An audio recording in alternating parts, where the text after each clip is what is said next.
T minus 1 minute.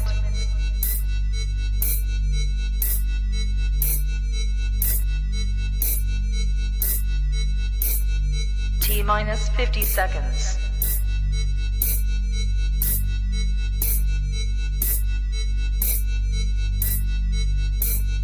T minus 40 seconds.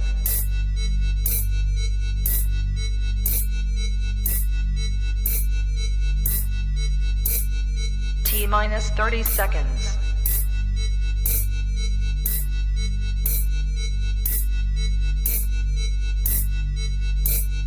T minus 20 seconds.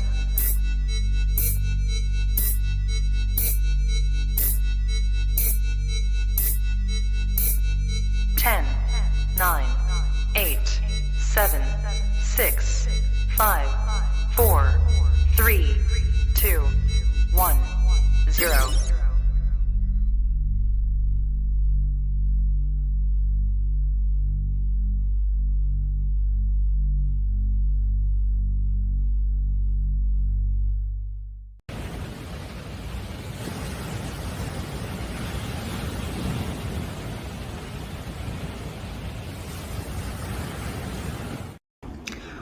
What is up, everybody? What is up? Hey there, Nutty the Squirrel. How you doing? The Gain and Gird. How are you, love? It's good to see you. SH, pleasure as always. How's everybody doing tonight? So I got a few people in here already. That's a good sign. I gotta say, it's been a relatively nice few days to just not have to worry about what I'm uploading for you guys. Nutty, I am actually doing pretty good. It's been a pretty chill couple of days up until we got to the point where I had to upload about the craziness at work, man. It's something else. Rose Thorn, how you doing? AJ, hi, love. Good to see you. So, okay. I know y'all probably caught the highlights, that little short about my man interrogating me, thinking that I could possibly be a potential terrorist is just the start of my night, okay? It kind of all went downhill from there. And I was thinking, okay, it's going to be a good night. I was on a rehab hallway. Hey, excuse you. Can we come over here for a minute? Thank you. I thought, okay, I'm going to have 16 patients. I'm used to having 25 or more, okay? So 16, I was like, cool. This is going to be okay. Well, this one dude saw fit to completely derail my entire night between interrogating me, thinking I'm a member of Hamas, which I'm pretty sure I don't look anything like a Middle Eastern citizen or ethnic genealogy in that direction of any type, which I told him. He demanded at 1:00 in the morning that I give him a suppository, which he didn't have orders for, and I wasn't about to even try to do because of, there was nothing to justify it. About 2:00 in the morning, two nurses come around from the other side of the facility saying that he had called 911 dispatch multiple times, saying he was being held captive and that there was a protest going on in the building and that's why he couldn't leave. So there's him.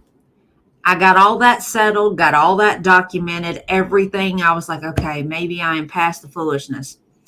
I had then later on in the shift a patient projectile vomit like across the room just about a couple times. And I was just like, what the fuck is going on tonight? Okay. So to say the least, between all that and the fact that daylight savings time kicked in the middle of shift, I more than earned my money last night, if you know what I'm saying.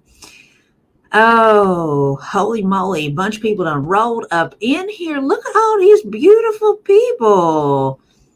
Hello, Miss Abby. I see you there. Let's see who else we got in here. I see Karma is awesome. How are you doing, darling? We got a bunch of folks come rolling in already. It's good to see everybody. So, oh, right. And that is, I'll be God's honest truth with you on that. I'm not worried about getting old. I am worried about being that type. That terrifies the shit out of me. Not being in my right mind and not having control over my faculties to the point where I have no clue what's going on, because I've worked with enough patients that have that sort of issue that you can tell that they are in a perpetual state of disease. I've seen patients who are so confused about what is going on. They don't recognize anybody around them. They don't understand where they are. They don't understand, the circumstances. They don't get it. And I have seen them literally cry just out of pure distress. And that to me is literally a living hell. It's sad. It's so sad. It's so sad to see. This gentleman, though, apparently had PTSD. This is what they were telling me, but I don't think that's all it is. I honestly think that maybe he had some paranoid schizophrenia thing going on, because he was on it all night long. Like, at one point he was telling me that the sheriff's department was supposed to come in to see him because we needed to protect the water source because Hamas is going to try to attack the water sources and stuff like that. So, and God bless his poor little wife being caught in the room with him, because even she could only rein him in so far. It was a wild night.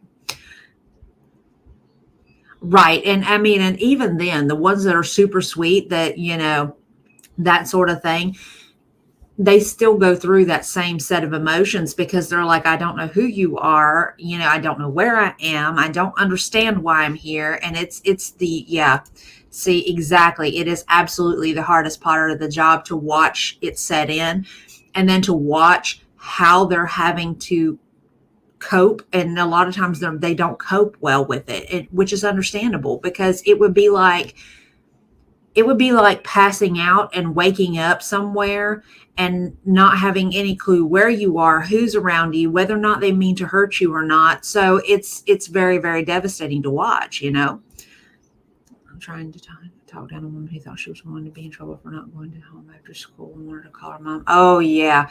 I had one that she would, in her mind, she had gone back to like her 20s. And in her 20s, she had a lot of small school age children, and she would panic. Where are my children at? Where are my children at? I need to find my kids. I need to find my kids. And even though we would try to divert her in every way we know how, well, the kids are at your mom's house. You dropped them off there before you came here, stuff like that. And it still wouldn't help. And with this guy, none of the skill set that I have learned to use with people who have mental health issues, none of them worked. I mean, none. And it was just like, oh my goodness, what are we going to do? Because he wouldn't take any of his meds either. He was saying I'm only supposed to be on 2 meds, Prozac and Valium. And those were the only things he would take for me. And that was it. I was just like, oh my goodness. Yes, it's awful, awful, awful. And it's progressive. And that's what makes it even sadder.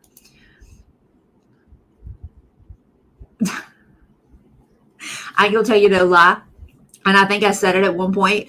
I thought for probably about a week that I had early onset dementia because of like the brain fog that, perimenopause was giving me, because I kept having that thought process. Did I turn off the oven?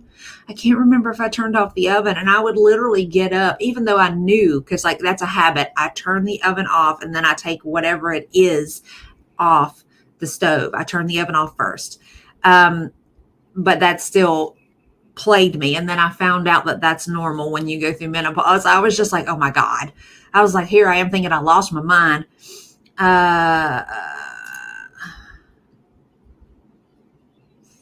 Right.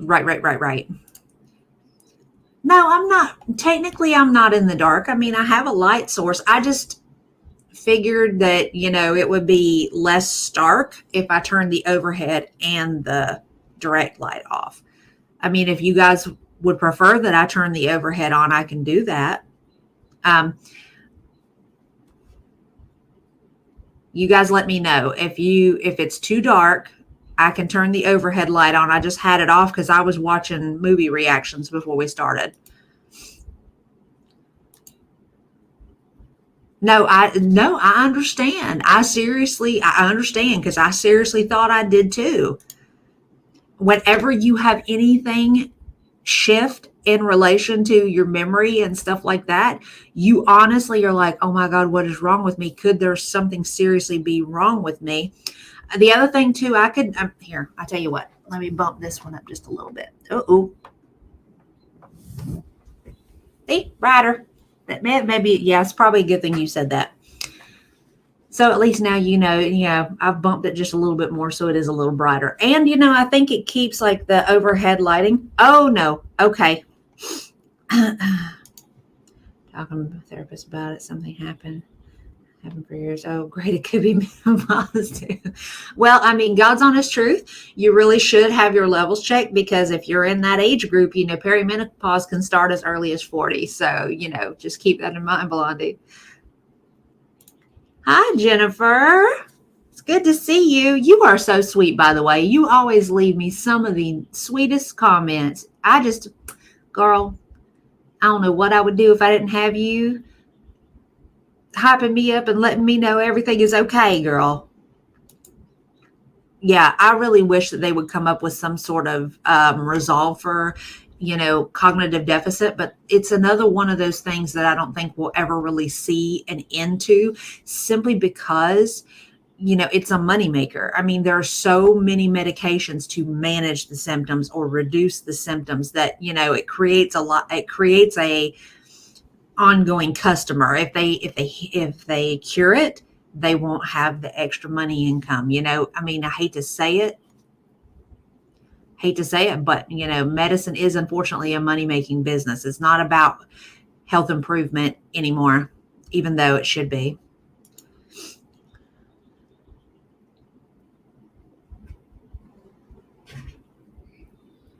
Yeah, well, I mean, the thing is, I mean, realistically, you can go about things with you. It's their train of thought. If you can break the train of thought, then a lot of times you can divert them away from that response altogether. You know, it's like when we have those people who are like, "Oh, I got to go to work," and it's like, no, they gave you an extra day off because you've been working so much lately that they wanted to reward you. So today's your day off. So why don't you sit down? Let's have a drink. Let's have a snack. Let's watch some TV. We can read a book if you want. You tell me what you want to do. They gave you a free day off. You won employee of the month. So you got a free day off. And some of them, because they have been working so much their whole lives, you know, as early as 12, 13, 14, you know, they don't really, a lot of times you can they are geared to want to do something.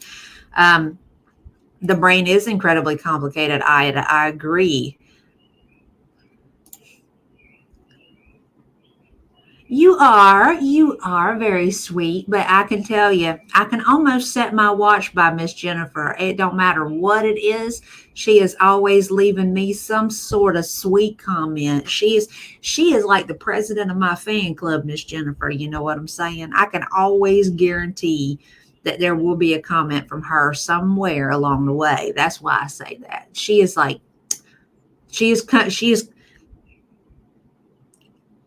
absolutely reliable on that department. It don't mean that I don't love you any less, by the way.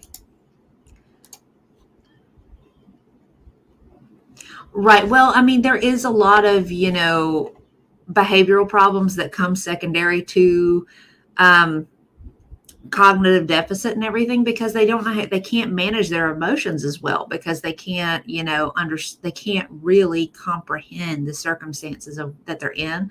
So, I mean, it's kind of par for the course, unfortunately.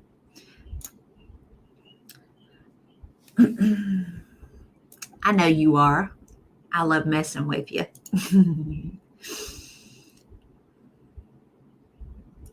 It's not really something that is made for people long term. You know, I mean, God's honest truth. I've been doing this a long ass time, 25 years. And the only way that I've been able to do it is I've taken breaks and gone into other areas of nursing and then come back. If it weren't for that, if I did it for 25 years straight, I would probably be really fucking jaded, which is sad because the people that have those sort of issues, they really need somebody to have some compassion and somebody willing to take the time to work one-on-one with them like that. And there are so many people now, and this is another reason I'm terrified of getting old. So many people are getting into medicine at any level because the money is better than it would be if you were working, say, retail or, food service industry or something like that. And they just don't give a damn. They're in it because of the paycheck at the end of the week, so it's really kind of sad. And it terrifies me that those are the people that are probably going to be taking care of me.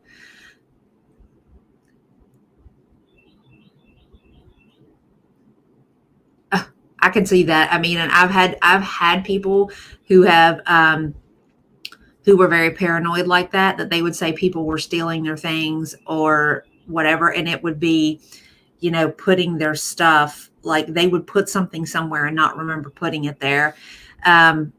So that creates a whole sort of set of loopholes and problems, having to sort through that.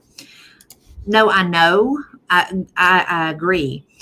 But, God's honest truth gaining, I mean, realistically, I have had the opportunity to be a travel nurse for some time, but I'll tell you what, first off, I'm not getting any younger. Number two, I have these two fuzzy butts over here, and dragging them all over the country just doesn't feel right. And now that I live 3 hours from my immediate family, I don't really have a network here to take care of them. And even then, I really wouldn't feel right leaving them to be somebody else's responsibility, if that makes sense.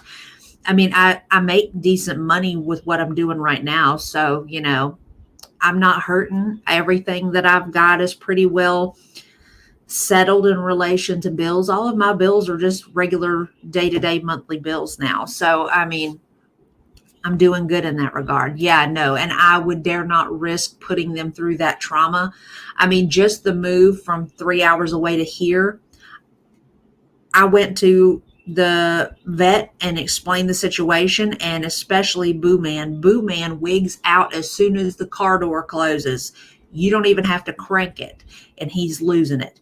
So it's one of those things that, I literally drugged both of them so that they would literally just sleep through that 3-hour drive because I was so worried that it was going to cause them stress, And imagine having to do that, taking them multiple time zones away and putting them on a plane and all that stuff. I couldn't bear to subject them to that.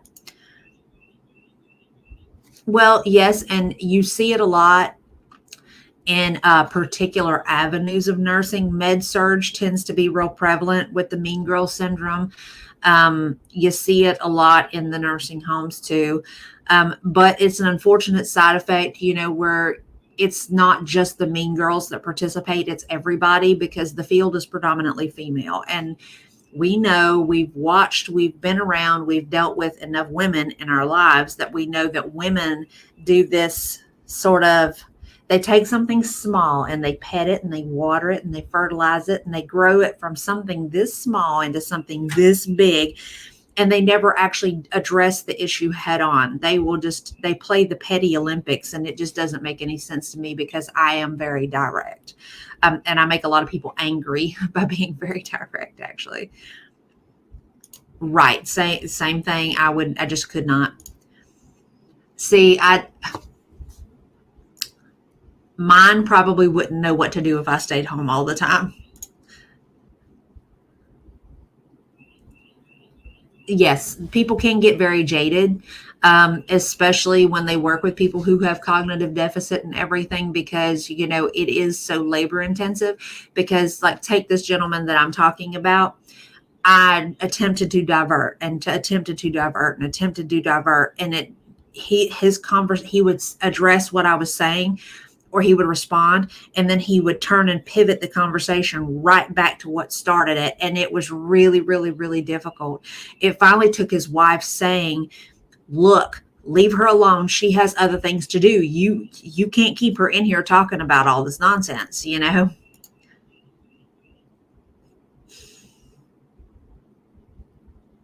Okay. Well, maybe later on, a couple years down the road, when you are able to work that out, then maybe so. All things happen in their due time, SH. That's the way that I look at it.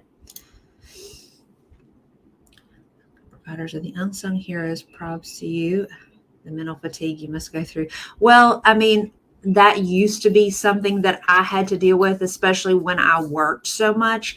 But now that I only work a few shifts a week, I have said, you know what, I'm gonna prioritize that work-life balance. And that has been a big thing for me. I was just realistically, I mean, it was a very trying shift, but it wasn't as bad as it would have been if I were working all the time like I was before. I mean, the girl that was actually on shift with me, when I told her that the man basically was making the assumption that I was a terrorist, she said, "Don't lie, you know you are one." She says, I said, "Well, maybe not a Middle Eastern one." I said, "Because, I do have the fiery red hair." I said, "And we Irish folk, we are known for our car bombs, so I guess it fits." And she was like laughing at me. And was picking at me saying, "See, I knew you were a terrorist. I knew you were a terrorist." And finally I looked at her at one point and I'm like, "Silence, I kill you." And she just started laughing and she about fell out of her chair. Me and her were just back and forth at each other all night. And closer to the end of the shift is when I had the lady that had the projectile vomiting, and God bless her.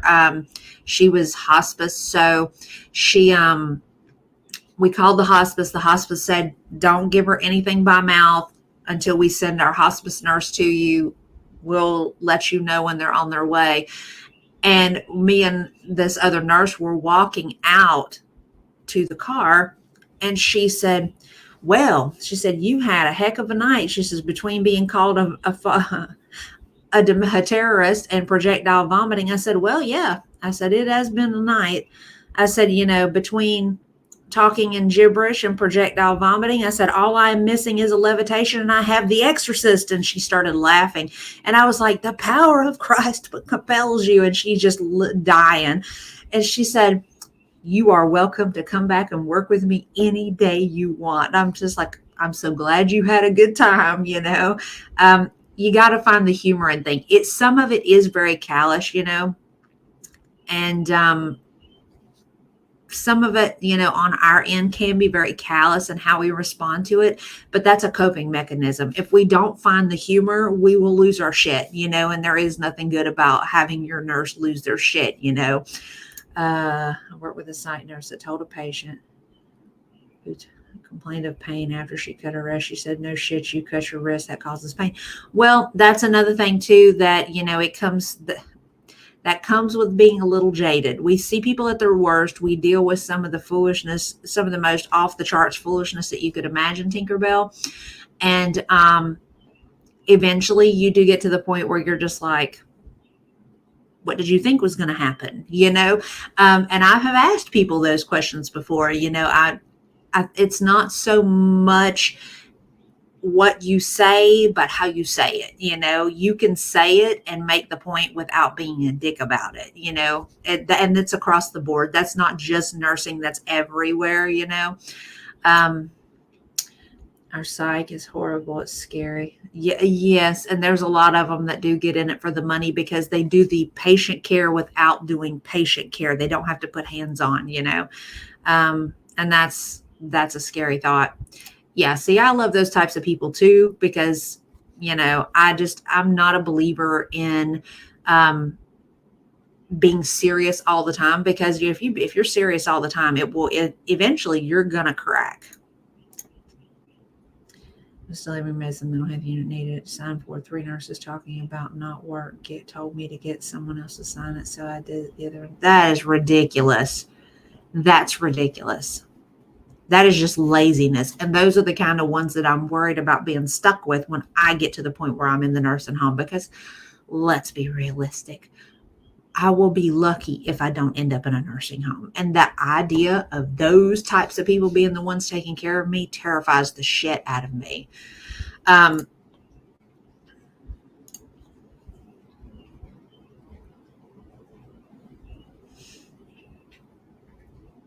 Well, that's something else that's going on right now, is that a lot of staffing is so short that even when people do stuff that they should be held accountable for, it's not happening because they don't want to actually discipline them for fear of them walking out or leaving or whatever, because they need the help. It's that bad. It is really that bad.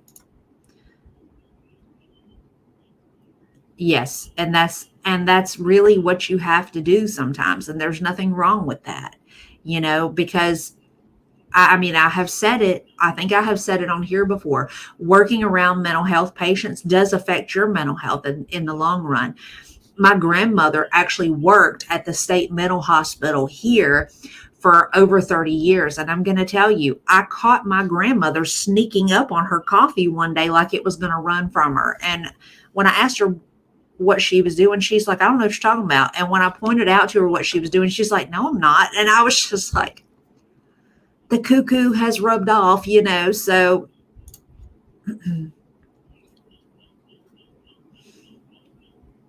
right. No, and I mean, being sympathetic, not necessarily, there's a fine line. You can only go so far into sympathetic. You have to be more empathetic. And that's where a lot of people have trouble, is finding the empathy. They can't sympathize because they're not there, they're not in it, but they can at least try to empathize. And a lot of people are lacking in the empathy side of things. And I think that's really the only reason I think that I've been as successful and have been able to actually get along with my patients as much as I have, because I do try to empathize with them. So, speaking of empathy and insanity all in the same go round. Uh-oh, I got to switch my stuff around here. Leave this page. I'm trying to function in a tab that is not effective. All right, open. Oh, pause. Hi, can I help you? You do know we're in the middle of something right now. Can you come over here? Thank you, sweet lady. So I know that discussing a lot of this stuff is kind of late, which is kind of, what I told Cowboy Dog when we were talking about it on Twitter. But I did not want to jump headlong into this whole foodie thing, because I wanted to see how far she backpedaled. I wanted to see how many details she changed. I wanted to see how much she out and out lied. I wanted to give her time to unravel things herself. So, I mean, realistically, that's why we're doing this today instead of doing them the day of or the immediate day after. I try so hard to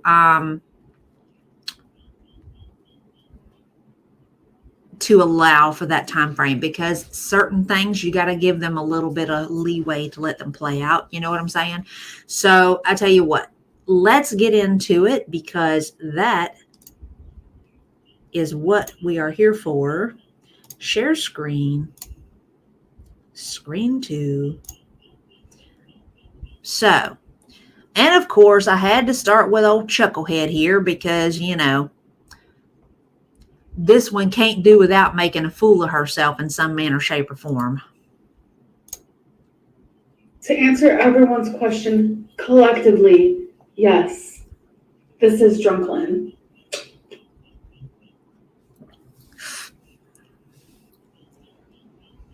What makes me feel most confident? This filter.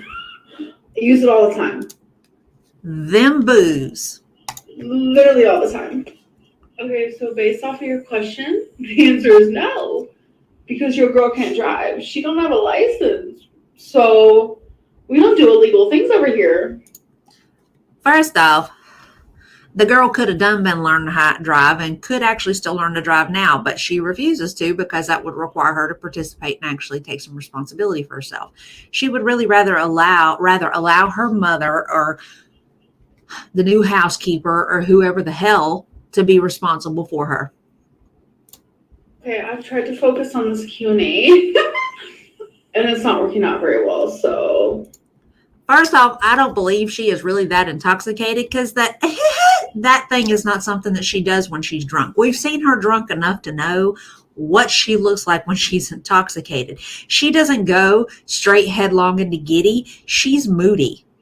She goes from down boohoo crying to giddy to back to boohoo crying to giddy. She is very yo-yo-y.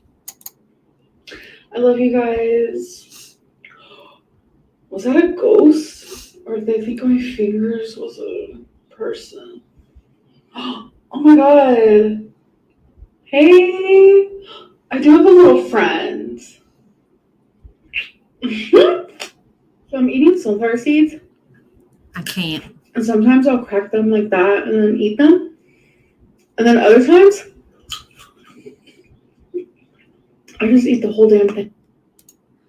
Okay, so let me see if I can. I don't think I have the ability to zoom this in because it's on a video. She posted this where it says, when he doesn't know that side of you yet, your face is pretty. Thank you. So here she is. I don't know what it is with her, but especially when she's a little inebriated, she has this tendency to want to flirt with those of the male persuasion.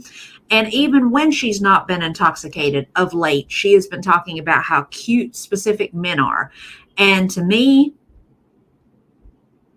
I said this the last stream, I think there actually may be some underlying more bi-leaning tendencies than full-on lesbian tendencies like that she's been declaring over all these years. I mean, she's had crushes on men before, or who knows, maybe she's pansexual. I guess. I don't know. I think she's attracted to men. I just don't entirely for sure think that she even can acknowledge it, if that makes sense. She would wake us up laughing at the breakfast table. Oh, we're talking about your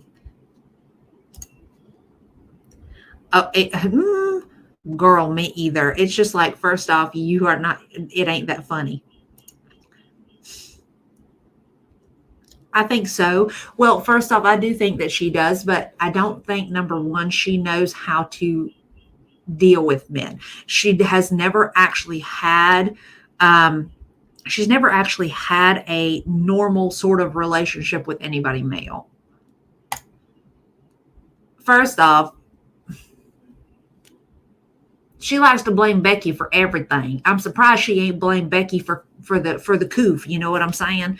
That irks me. She won't take responsibility for nothing. The fact is that she had more than enough leeway to explore her bisexuality, if that is the way she is leaning, during her time frame with Feline. She had more than enough of a chance. Hi, Mama. Hi, Mama. Do you know Abby Cat is up there? Abby Cat is thinking about you. Is that why you're there? You trying to tell her hi? Say hi, little mama. You just can't go without it. You are the center of attention, aren't you, Miss Lady? Yeah, see, I think she may be, but I think she's terrified to even consider the possibility because she doesn't know how to act around guys. She knows how to deal with women. She knows how to manipulate women. She doesn't know how to manipulate men that way, because women and men, behaviorally, we're very different creatures, I agree with that. But that, like I said, I think the inability to be able to control and manipulate the situation with men is what kind of hems her up and actually getting into something with a man.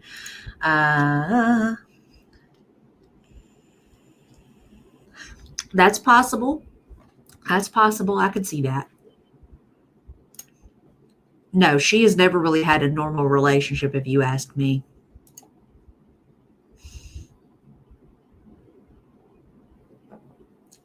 Right. I think, there are plenty of men out there who would gladly take up the mantle of her psychosis, but I think she would be terrified of the prospect.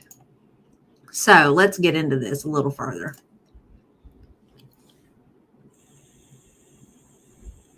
Okay, so transparency while I'm eating my sunflower seeds. I was ghosted tonight. Yes. My heart's broke. Yes. But you know what? Fuck it. This is not somebody who even was probably actively involved in her life, but because they've ghosted her, she's heartbroken. This is probably somebody she's never actually been in the same room with. It's probably somebody she's probably never had any sort of real conversation with, and yet she's heartbroken. That tells you exactly how emotionally stunted she is. She claimed that Becky was cheated on. Well, Becky actually said that she was cheated on by a girlfriend with a man. So I can see Becky's response being natural. But for ALR, once she is no longer with Becky, to continue to hide behind this, hi, I'm a lesbian, but still be attracted to guys, that seems a little weird. She can't continue to blame Becky on that when she's no longer in the situation with Becky, if that makes sense. Right. Broken English, Lynn. I love that. Unpopular opinion. She has cute hair and her face. Well, she's cute with the makeup. The hair is very pretty, but the personality kind of knocks her down several digits on the 10 scale. You know what I'm saying? You can only tolerate somebody's shit for so long. And I'm sorry, but oh my God, in situation type, that shit, if you're going to be a dumbass, you are probably going to work my nerves. But that's just me. Why is this so small? Jesus Christ. All right, so we're going to have to work with what we got on screen here. My bad, y'all. I thought this was going to be a full screen deal because when I edited it, which I was editing this baby on the fly a little bit at the time, because a 2.5 hour stream, we was not fixing to sit through all them pauses and all this yucks and hi and hello and hi there and whatever. We wasn't doing all that. And I boosted the audio because we were not fixing to have to sit here and hold a megaphone up to our ear to be able to hear this woman talking because she wants to whisper. We're not doing it. Right. Her hair would be pretty if she actually took care of it. You know, it's like everything else. I mean, you get what you invest into it. I do agree. I think that would be because no guy is going to be like just kind of eye rolling and not saying anything. Most guys will be like, why are you doing that? You know, it would be like destiny on speed. It would be like destiny times 10. You know, men most likely are going to be the type to call you out on things when you do stuff that doesn't normally happen. Trust me, you're not missing much. It kind of seems like she only wants to be with women because she can control her. Yeah, that's exactly what I was saying. She actually has more of a hold on being able to manipulate other women because she is a woman. She understands women and how they think, versus a man who she's never really had any sort of relationship with beyond friendship. So she would, kind of throw her because she would try those same tactics on guys and it wouldn't work. Trying to picture her skinny. I don't think she would be all that pretty. I think the chubby face lends to the cuteness. Yeah, she has like this baby face thing going on, and that's a big part of why it is that she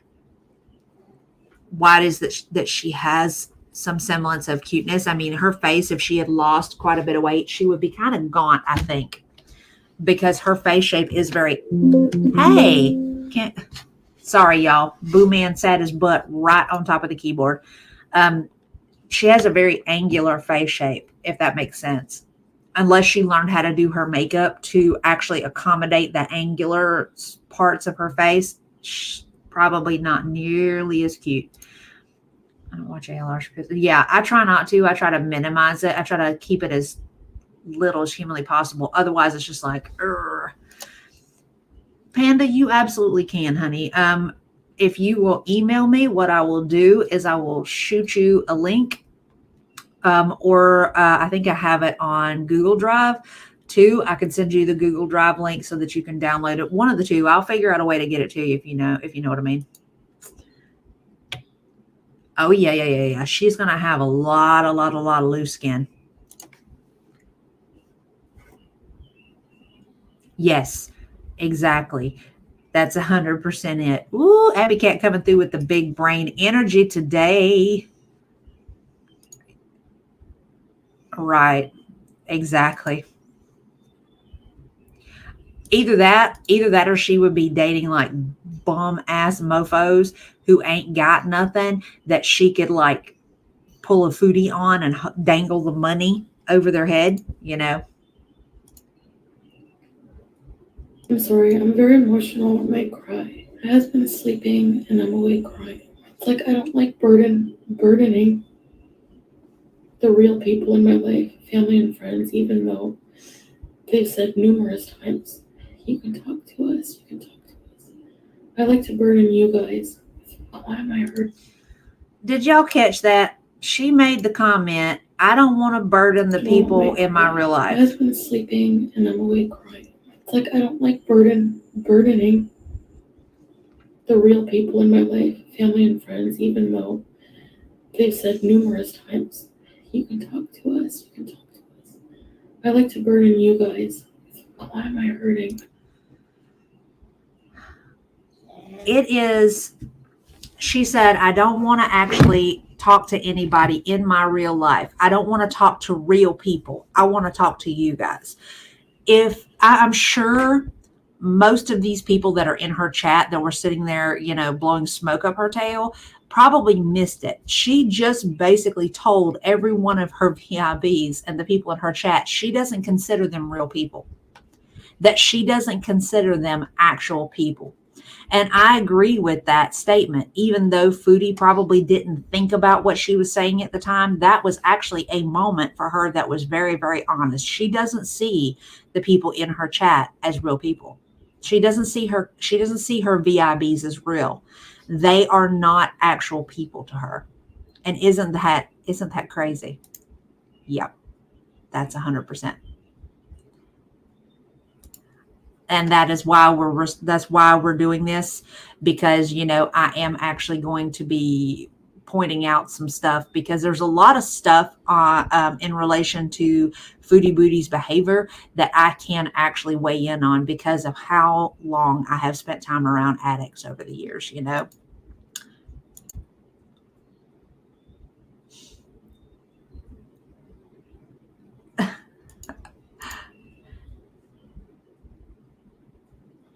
Exactly, Abby. Me and you feel me? Hey. I don't know. Homesick? No. Well, a little bit. It's like I feel conflicted with my identity. You don't say. Could that be because you are pretending to be somebody you're not, and you have been for a little over a year now?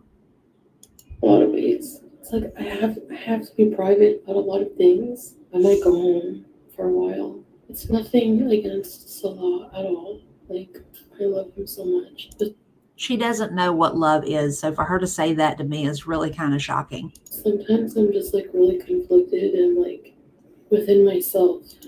You don't say. This behavior is akin to somebody who's in their teens.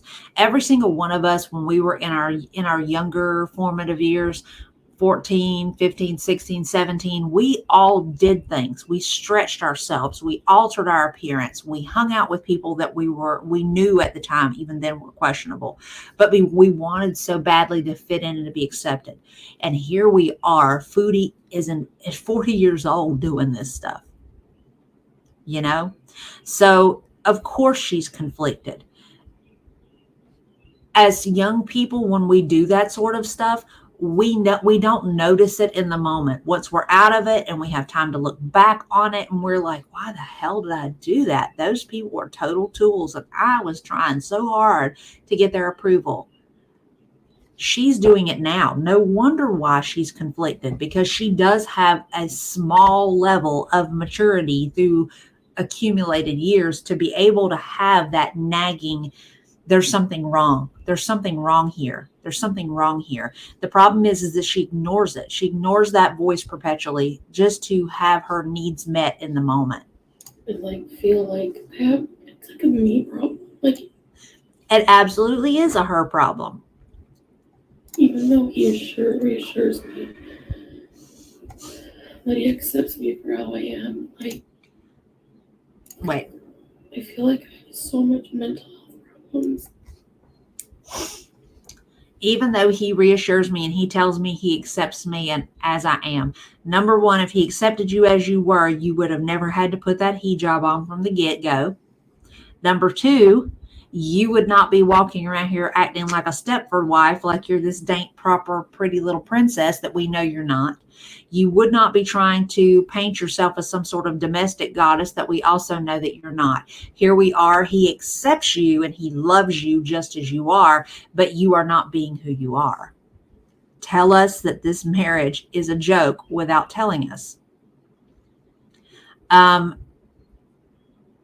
And as to the mental health side of things, nobody is responsible for your mental health but you. You actually said that yourself. Remember, Foodie? When Pete's was going through it and he was having unaliving ideation, that was your response. His mental health is not my responsibility. What's good for the goose is always good for the gander, my darling. Health problems. I just feel old and fat and barren. You feel old, fat, and barren.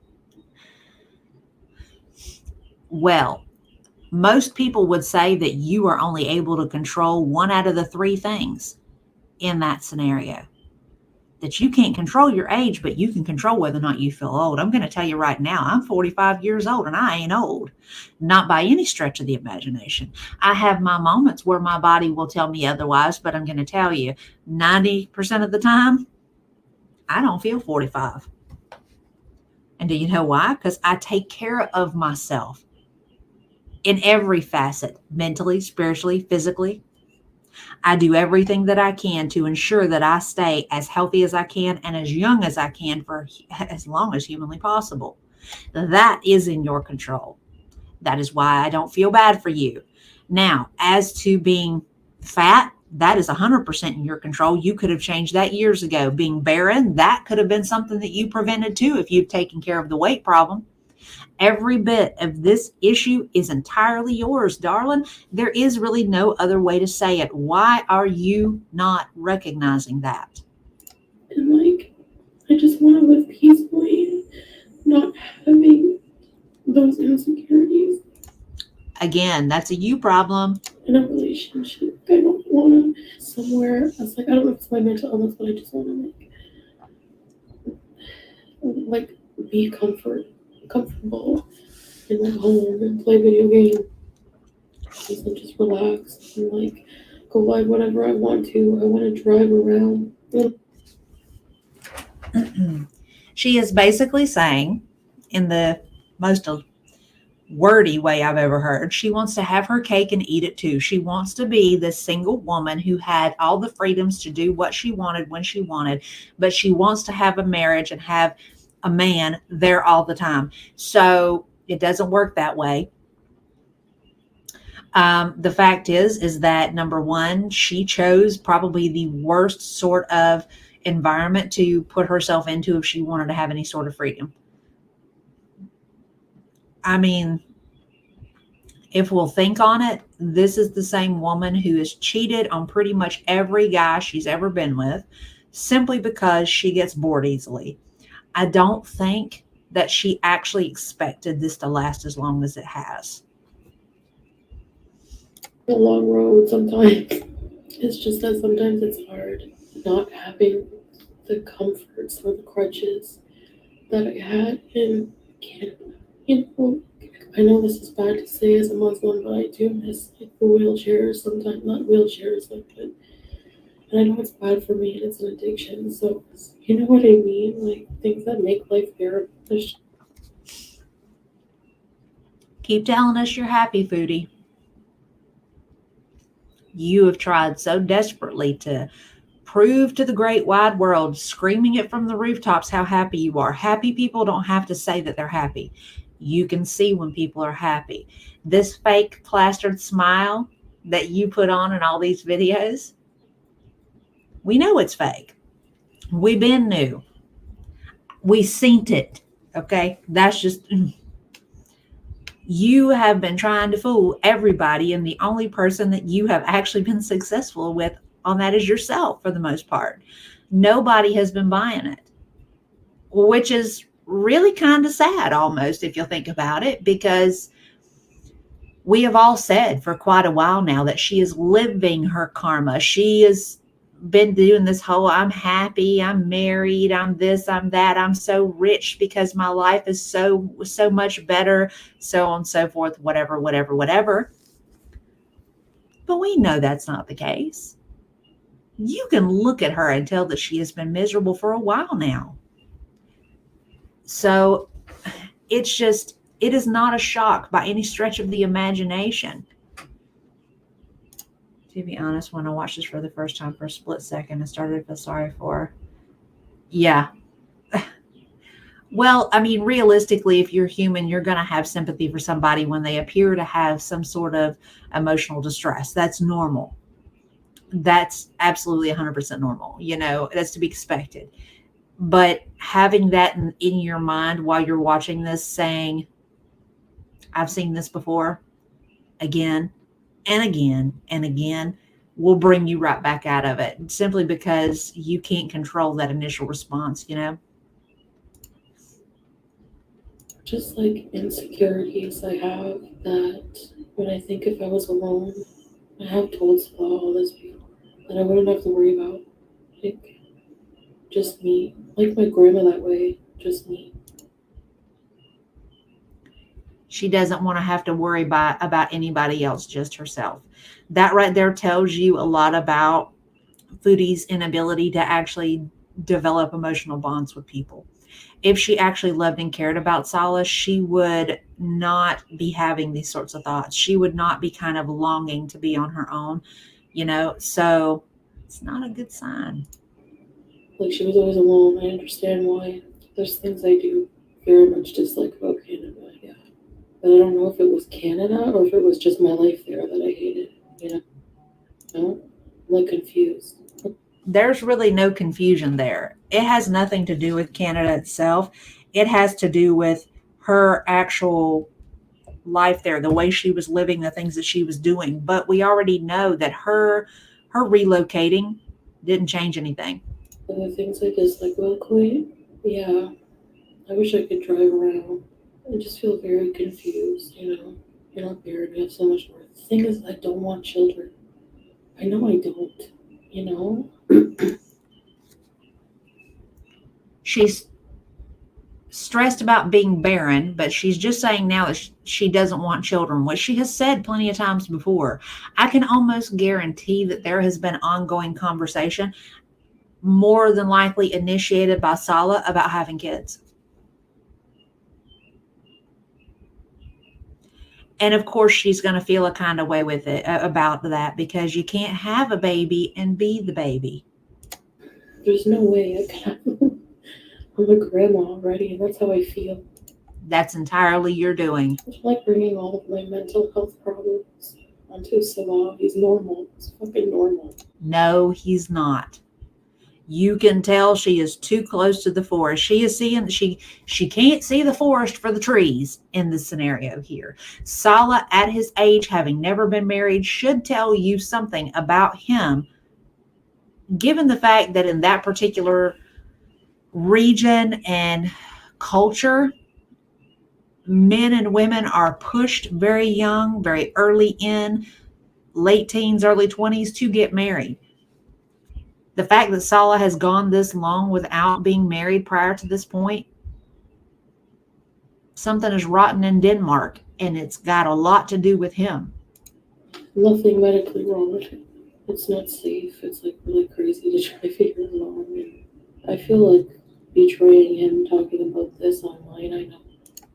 Do we see a correlation with this and with Nader? I ask this question because realistically, I have called this out a couple of times. There are only, Nader and Sala are actually very much alike. The difference is their approach in it all. Nader was very physical, very aggressive, very hands-on, very controlling. Sala is more of a softer presentation of it all. Honey, I do this because I love you and I want to protect you. That is my role as a husband. You let me worry about your chat. You let me control who stays, who goes. Sala's is more mental, emotional manipulation. Natter's is more physical. Actually, I do understand that sense of loss of what might have been when it comes to kids. I always assumed that I'd have kids, but wasn't worried about it. Not knowing now it won't happen makes me sad. Well, and I mean, God's honest truth, I think everybody goes through that when they have something like that happen that takes away that particular option. I mean, but it's not like there aren't any other avenues for her. But I think a lot of her response to it, like I said, is driven by conversations where he is discussing children with her. I mean, we already know we know how she feels about children. She's called them demons. I mean, she doesn't like kids. And that should have been a conversation that was held openly and honestly at the beginning. But she was so desperate to get somebody in her proximity that she did whatever she had to do, including lie. Now, as to, grieving that ability, I understand that. Here I am. I have not actually had any children. And that was by choice, simply because I've always been very specific about even having that discussion. I want to know that I am choosing the appropriate partner by which to have children with.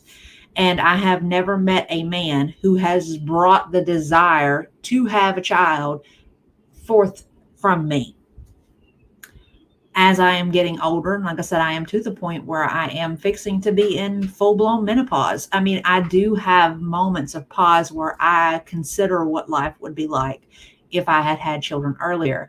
But knowing what I know about the partners that I've chosen in the past,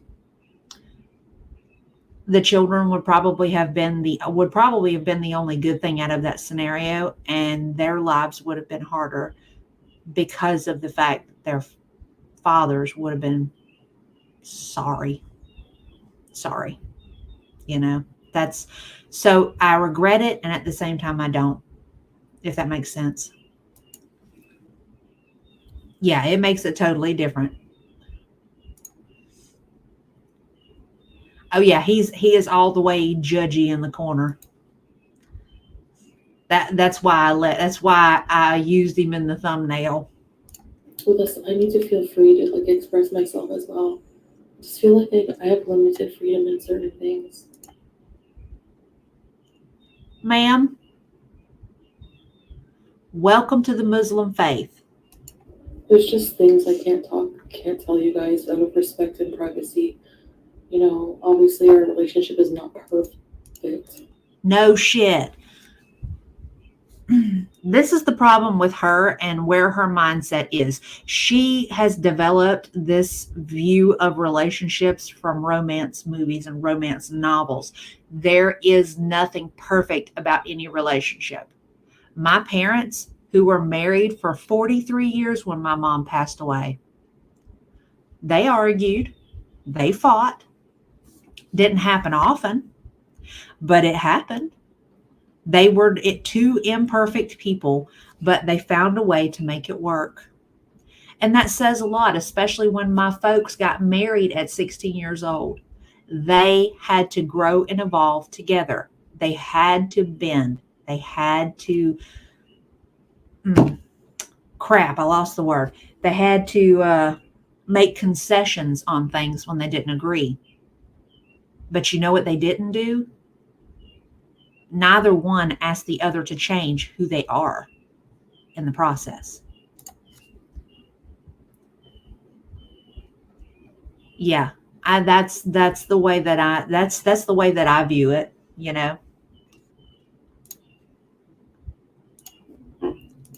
Okay, so I put this in here because she makes this claim, our relationship's not perfect. We have our problems. But I wanted to remind everybody where we started versus where we are now. Oh, yeah. For wasting my fucking time. People fight in relationships, right? Like it's normal. But whenever you say something you can't come back from, it's over. Tell him that you don't love him anymore. You can't go back from that.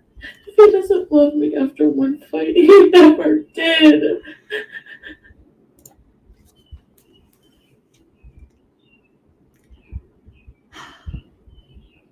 This was right after they got married, supposedly. This was that whole section was during their honeymoon phase.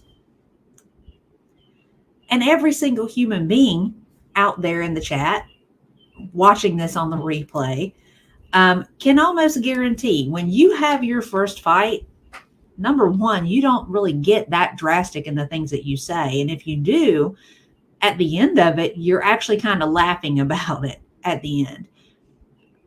But I don't know of anybody who goes so far in that first fight while you're still in the honeymoon phase when things are so great and you don't see any of their flaws just yet, that you would go out of your way to say, I don't love you and I've never loved you. So what does that tell you about how things have progressed since then? If he was willing to go that far, that fast with somebody that he wasn't close enough to yet to see her, all of her flaws, to see her for who she is yet, ooh, you know things have been dark behind the scenes. I didn't acknowledge any of my problems from back home. No shit. You ran from him, boo-boo?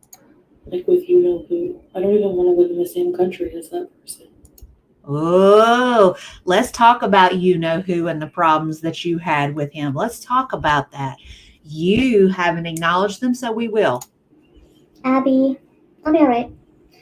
I actually feel relieved that I saw those screenshots.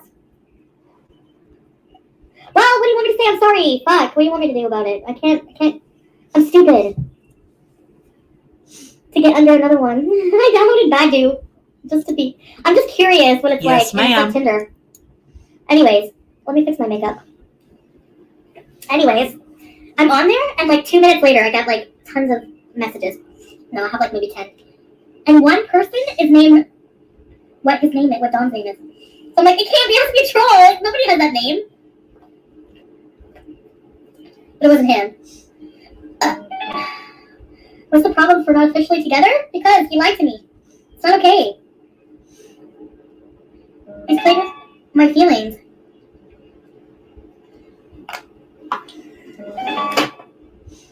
See, all these messages are from men. I'm sorry, Sam. Do you want to go outside?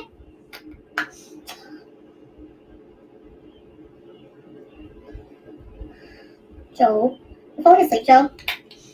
I'm just annoyed. I'm mad at myself because I'm stupid, and this is all I'm going to talk about now. I know I'm being dumb, okay? I know that you guys are seeing me, that I'm being dramatic, I'm being crazy. I'm going to pause that real quick. See, and that I agree with you on that, SH. My parents, I never heard them say anything that low to each other. And I agree with you. I don't love you is something that you cannot ever take back. And the fact is Foodie in that moment knew exactly who he was and where he was coming from. And she walked into it with her eyes wide open. So the fact that she has these feelings now about, I'm so conflicted, I feel trapped, I don't feel comfortable in my own home. This is a prison of her own making. And of course, nobody out here is going to feel sorry for her except for the VIBs that actually believe her bullshit. It's insane. Yep. What? Caroline, what are you talking about? BB's on Badu? Well, he needs love too. He said he signed up for dating sites. He needs love too. He has a right. Everyone has a right to love except for fucking me, apparently. I don't have a right to anyone. I was an asshole girlfriend too, though, so I don't deserve. Maybe that's why. Brooke, hi, Savage. No, I'm not going to his house.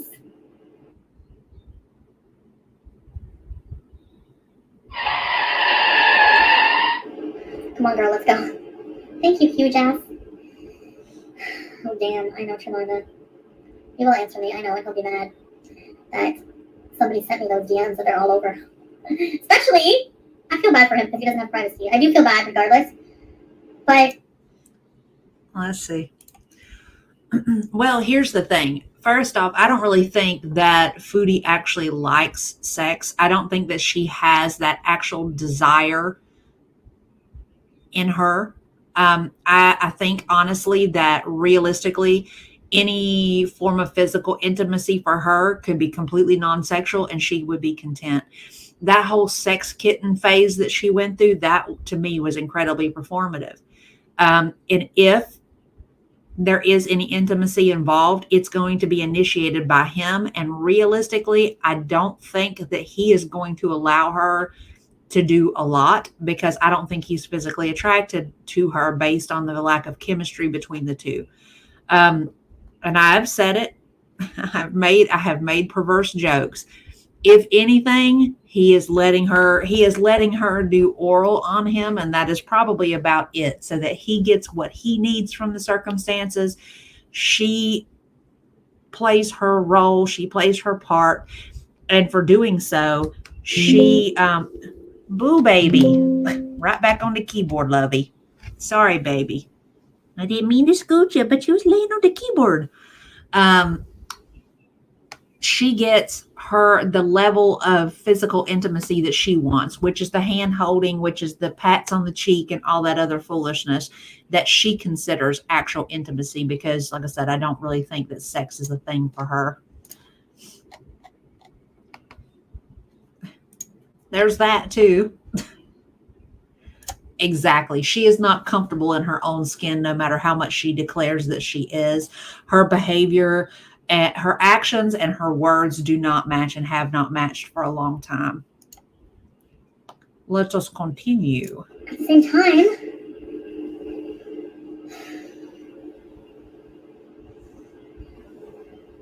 at the same time, what was I going to say? I have so much on my brain, I'm sorry. Yes, I like bugs.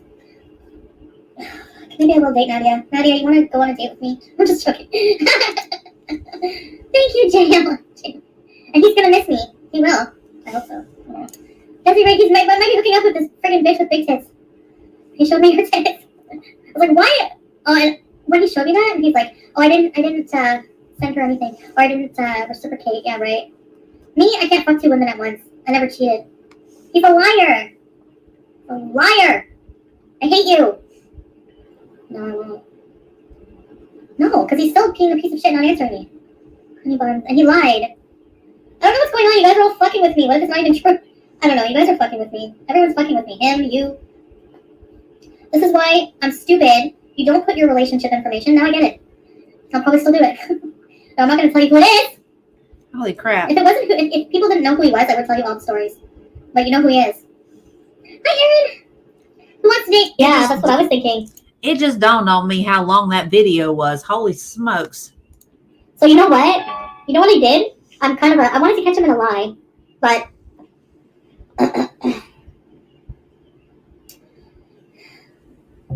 yeah, you're right. I shouldn't talk about it.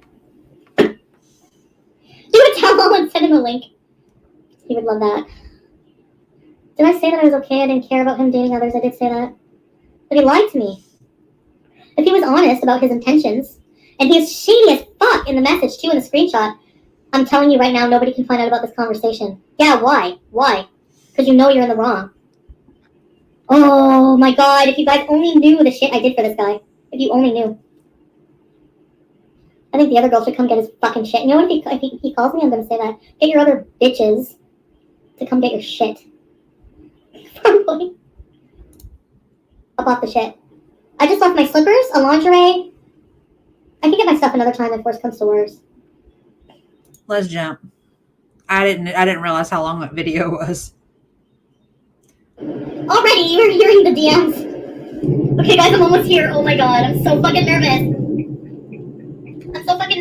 Oh my god, his ex is gonna be watching because she doesn't have a fucking life. This is when she dropped off his laundry. I don't know why I'm being mean to her. Like, I don't even know her, so never mind. I just hate him. He's gonna be like, I hope he's not there with a bunch of people.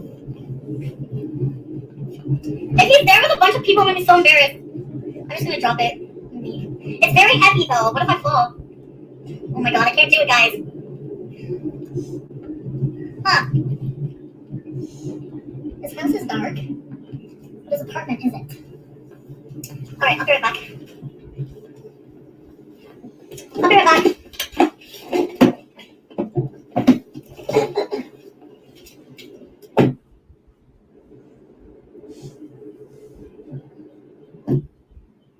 And I don't believe me, but I am. I'm done.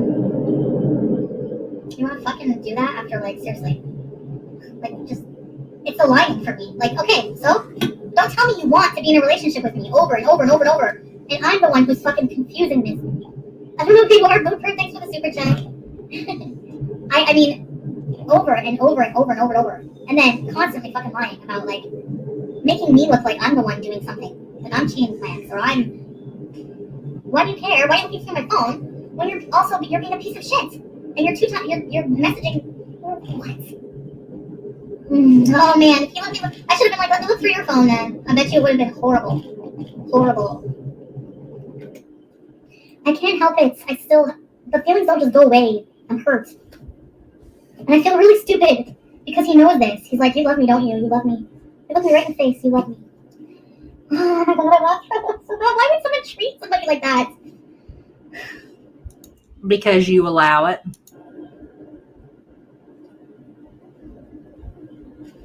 I don't even know. His place is like depressing. I don't even know why I like being there.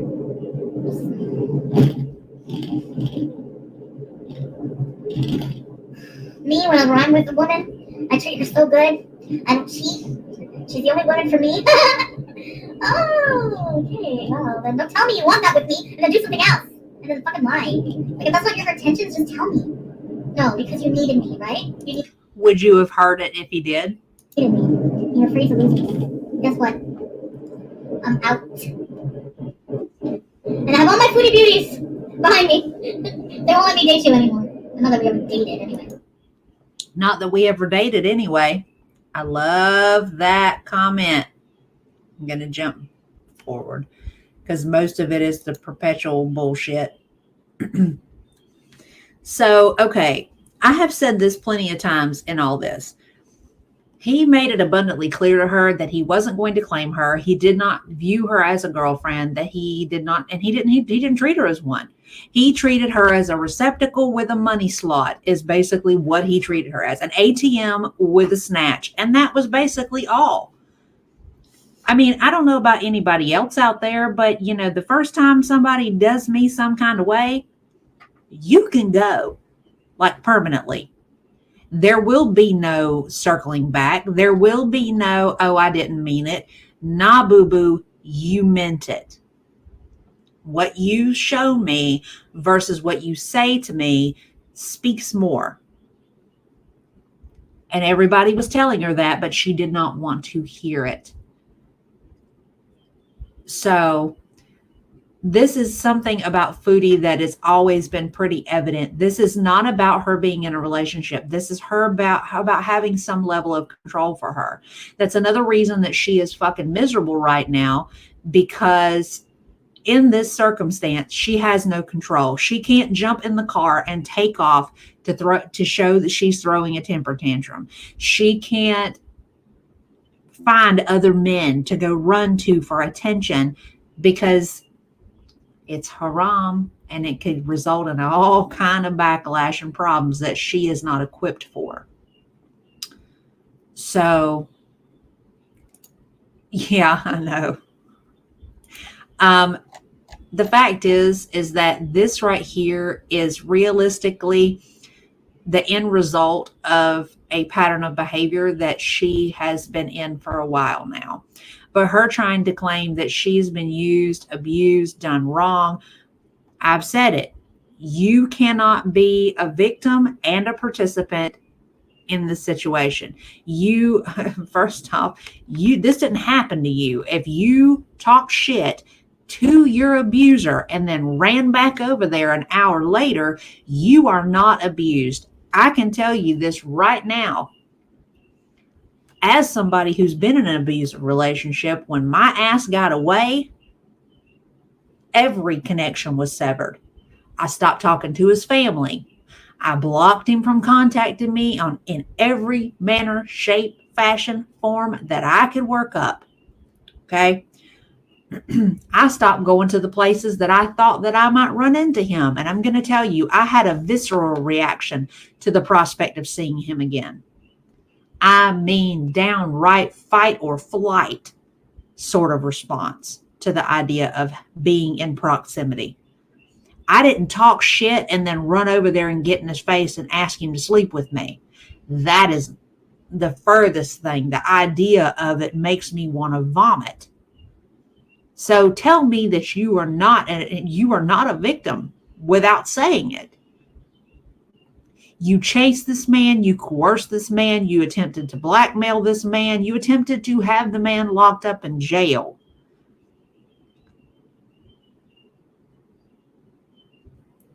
Jesus Christ. Most people ain't last 2 days around me. I'm not wishy-washy, pussyfooting around the truth and all that nonsense. Well, that's a trait that I like in people. I would rather you smack me with the truth than kiss me with a lie. But that's just me.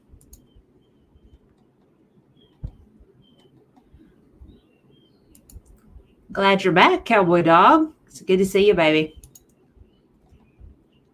Yes, her entire spiritually, mentally, physically, she is literal chaos in every way imaginable.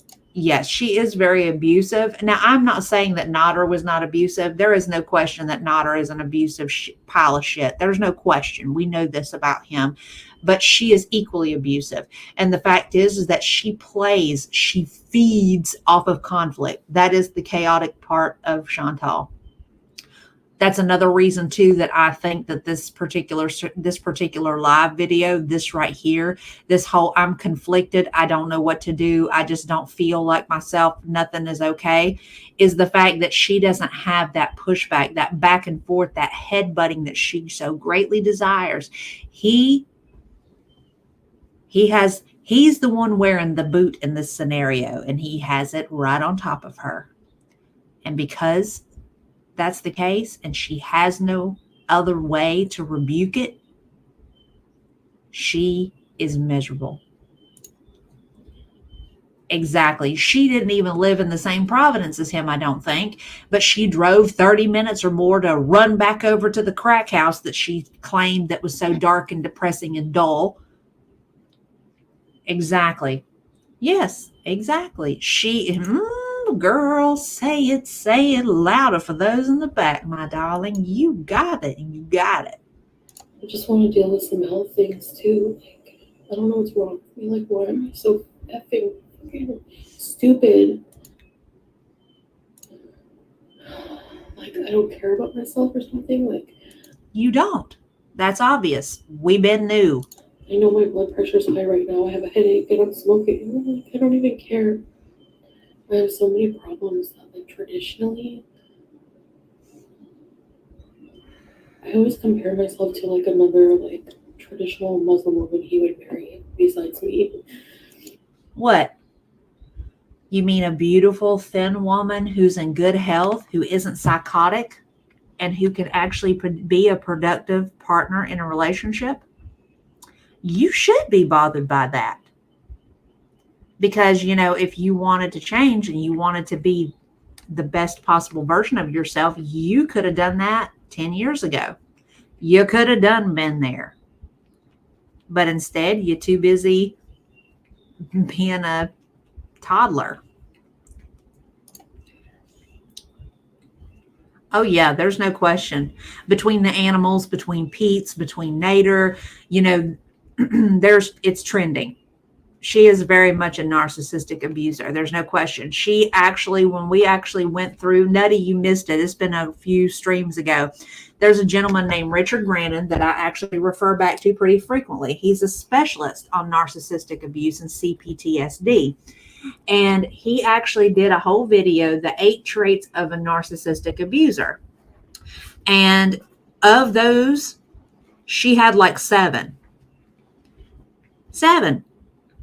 Amber had several too. She had maybe 5 or 6. But the fact is, I mean, obviously no one person is going to have every single one of them, but the fact that they had a large majority speaks volumes. Volumes. The other thing too, those summary of those relationships that we talked about with Foodie being abusive, that's not the only one. She's abusive to her audience. There is a parasocial symbiosis. There is a parasocial relationship between you and the people that you talk to past the end of your camera. There always is. That will never not be a thing. And she takes her aggression out on them. She takes her sadness and dumps it in their lap. She does that same sort of behavior to them. If you don't like what I say, I'm blocking you. And I cannot understand how it is that people are not seeing through her, and how it is that she is still sustaining the level of viewship that she's getting right now. You know, that song that she made, Pathetic, she nailed it on what she really feels about herself and is so desperately trying to cling to anything and anyone that gives her attention. So sad. Yes, and it speaks to the level of how much of a self-hatred that she has. Because that whole declaring it from the rooftops, you're just mad that I'm happy thing. No happy person would be hell-bent on destroying themselves and enjoying destroying themselves at the same time. Probably still paying for his iPad. Last time she spoke about it, she said she only was paying $17 a month. Oh, she's the way, if that's all, God, she is never going to pay that thing off. I'll have to look it up. I can't remember. It's been a few streams ago. Leave me a comment after this is over, and I'll find it for you, because I can't remember which one. I've used Richard Grannon in a few of the streams, because he is a very, very knowledgeable man. He presents the information in a very entertaining sort of way, and he's a nice looking fella, so that's just a bonus, you know. Miss A, it's like normally I don't mind, like, but normally I'm okay with these things, but being married makes my insecurities come out. That's a red flag, if I have ever heard one. Being married makes my insecurities come out. It's been my experience that when you're in a relationship, a healthy one, and you're both in it for the correct reasons, there should be no room for insecurity. I refer back to my parents over and over and over again, because for me, they are the image of what a successful relationship is. Okay? If that makes sense. They both started out with nothing, and they perpetually pushed each other to be better. They each had their own separate things. My mom, she would come down to the beach down here by herself. She would stay the whole weekend, and she'd tell my dad, honey, I'm going down to the beach for a couple of days. And he would say, okay, have a good time. They each had their own separate spaces, their own separate hobbies, their own separate things. But they melded together very well, the two of them. There was no problems with trust. There was no problems with security. They knew that the other one was not going anywhere. I've had so many people tell me, your parents are amazing. I want my marriage to be just like that. I've had people tell me, your mom talked about you and your dad and your brother all the time. I feel like I knew every single one of you. There would be people that would call, okay, my dad's name is Dan. That's what he tells people when he introduces himself. I'm Dan.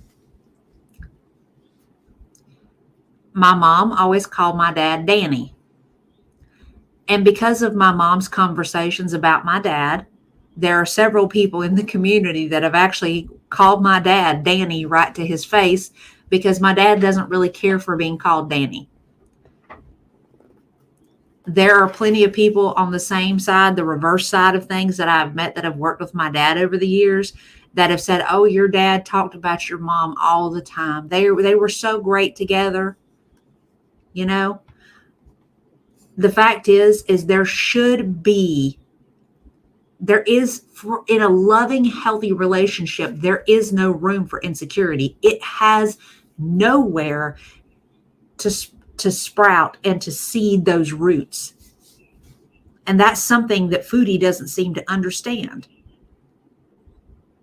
I feel like I have duties as a wife that I just can't do all the time. Yeah, but like a part of me doesn't believe that. You know what I mean? Exactly, Nutty.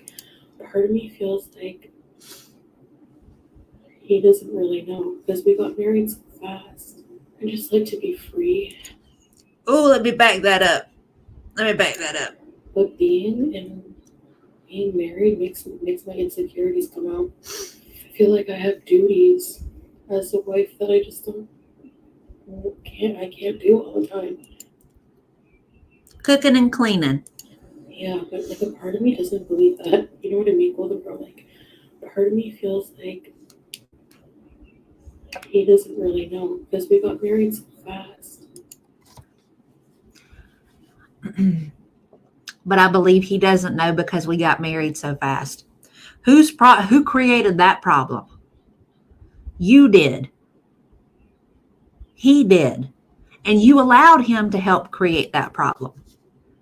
Yet again. Knock, knock, knock. Hi, it's the repercussions for your actions. Jesus Christ, what in the world? Dad went to the Lions Club conventions with his friend, but sometimes she'd go too. They had things that they did together. Yeah. See, my folks, SH, they were the exact same way. My dad would have his projects. My mom would have hers. They would do their trips individually. My mom mostly kind of geared hers, like she would go for continuing education, and then she would go and do things and see things, and she always had people from work with her or friends with her. But, you know, they would have their things together. Like they went and got scuba certified together. They went and went on trips together. They went out for outings together. 40 plus years together, and they were still dating. They still went out on dates. You know? Girl, that's a lifelong development and just being in total denial. There are so many viewers who are interested in psychology on this girl world, so many fucked up viewers on Foodie's side. It absolutely is. And this is something that I told Gigi when I talked to him about it. You know, a lot of my videos, I don't really tear them down. I don't discuss their appearance. I don't care. I make my jabs, whatever. But most of it is breaking down the things that they're saying versus the thing that they're doing, dispelling the foolishness that they're putting out there, because there is so much dishonesty on their part that it makes me bonkers. If you want to say, well, this is who I am, I don't hide nothing from nobody, lie. Don't lie. If you were authentic, there would be nobody around to call you a liar. I have people who leave me comments who say, I appreciate you and how authentic you are. The fact is, and I've said this to people, the only real flex that I've got to me that I am willing to flex is the fact that this is who I am. You can take it or leave it. I ain't for everybody. But I will never be somebody that I'm not. It's like every time went on the Halloween stream the other day, everybody was like, oh, your outfit's so cute. And I'm like, it's making me bonkers, but thank you. You know, I am not a girly girl. I'm not fake. I say stuff that pisses people off. I put my foot in my mouth and I own it because that is me. I can't be anybody else. It's too exhausting. Hey, Vanessa. It's good to see you. Are you working tonight?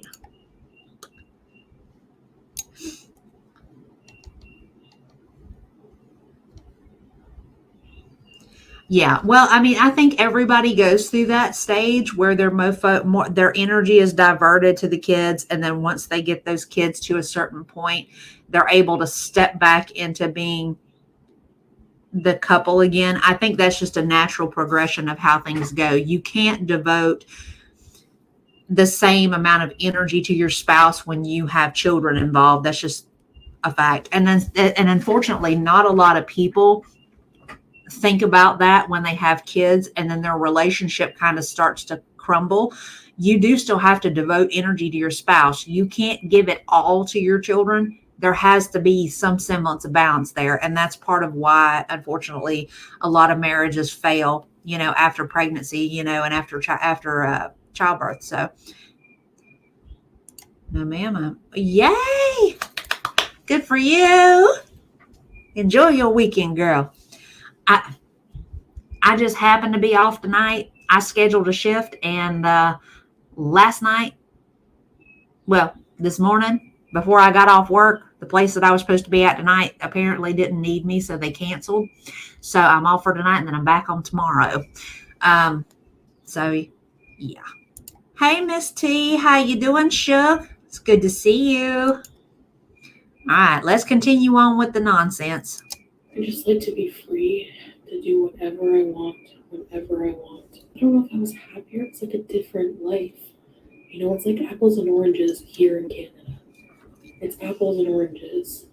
Just free, just to do whatever. Like, just go out and, go driving, or not have to, if I just want to, go home. I don't know how to explain it. Just peace. Yeah. What does that say when you claim to love where you are and you claim to love your life, but you freely and openly say that you do not have peace where you are? If anything out of this entire stream doesn't speak to her, that comment alone should.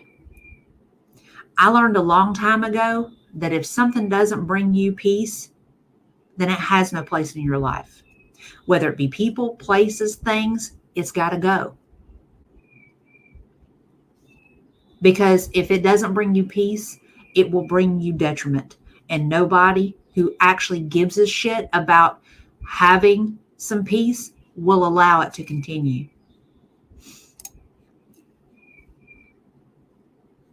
I'm glad you're here. Yeah, you have an evening off too. I swear I don't watch her for a little over a day, and she got a new girl. I'm getting to that. Stop trying to steal my thunder. Agreed. And hey, we've been saying that, but you can't tell the girl nothing. She won't hear it. Too stubborn. Yeah, maybe I just need a break. Maybe I'm just homesick. I don't know. But I think I'm going to go home for a while. I think it's a me problem. That's why, because sometimes I feel like I don't even have the relationships take work, right? They take compromise. Don't even sometimes have the mental energy for it. And we know how she feels about anything that requires work. She thought she was going to step into this marriage and that everything was going to be copacetic, fairy tale ending sort of thing. We already know that is not how this goes. Simply dating is complicated and difficult by itself. Being married is even more. Miss Jennifer, you have a good night. I'll talk to you later. It's good to see you. For her to say that she doesn't have the mental energy for it, ma'am, how many full-grown rational adults have you talked to ever? Nobody has the mental energy to deal with most of the things that they deal with on a day-to-day.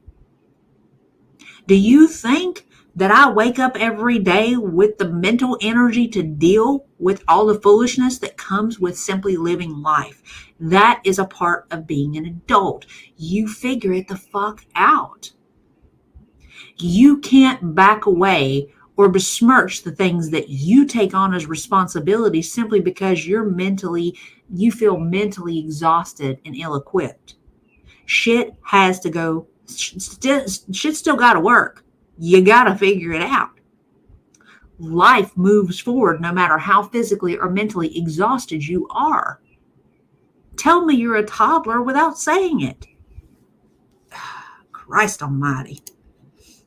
I don't think it's possible for her to be happy. She has no clue what happiness actually is, I don't think. No, I don't think she does.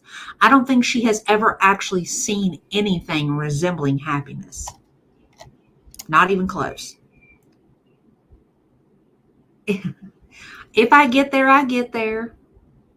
All things in their due time. Hey, Jojo, it's good to see you, darling. It is always a pleasure to have you here. It is hard to jump into a new lifestyle, yeah. It ain't got to do with just you jumping into a new lifestyle, darling. He's always like, well, there's nothing you can't do here. But that's not true. He lying straight to your face and you think it's cute and you giggling over it. How stupid are you? Ma'am, I don't know about y'all out there. Before I commit to anything long term, the house that I live in, the vehicle that I drive, the insurance that I buy, if it's going to have any sort of long-standing semblance of permanence for me, I research the shit out of it. Car dealers hate me, by the way. Because when I roll onto that lot, number one, I know exactly what price range I should expect to find that vehicle in. I know about every feature, every bell, every whistle. I know every specification on the vehicle that I want. Because if I'm going to have it around and I'm going to invest time, energy, and money into it, I want to know what I'm getting. And it would be no different than this situation right here. If I up and decided to move to Italy tomorrow, trust and believe, I'm going to be learning everything that I can about Italy well before I ever even think about booking a ticket. I don't care who's on the other side of that flight. I mean, even just in the short move from 3 hours away to here, I had been here. I knew about this place. I've had years of experience with it here, but I still did my research on where I bought my house here because I wanted to know exactly what I was walking into. I looked at crime statistics. I looked at everything. Cost of electricity, cost of insurance, all of it. All she saw was a relatively decent looking face on a screen, and she jumped on a plane. And now all of a sudden she wants to be shocked about how drastic life is?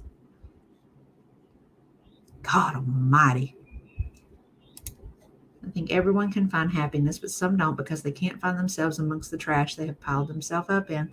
Ooh, look at Nutty coming through with the big brain energy. Exactly. And that's why I made that comment that if things don't serve you, they got to go. Because the things that don't serve you, if you keep them around for whatever reason that you've justified within your head, all it does is serve to weigh you down. There is no need for that at all. Exactly. It's just like, who the fuck does that? I agree. There are some that are just physically, mentally incapable of actually being happy. And obviously we know misery loves company, you know?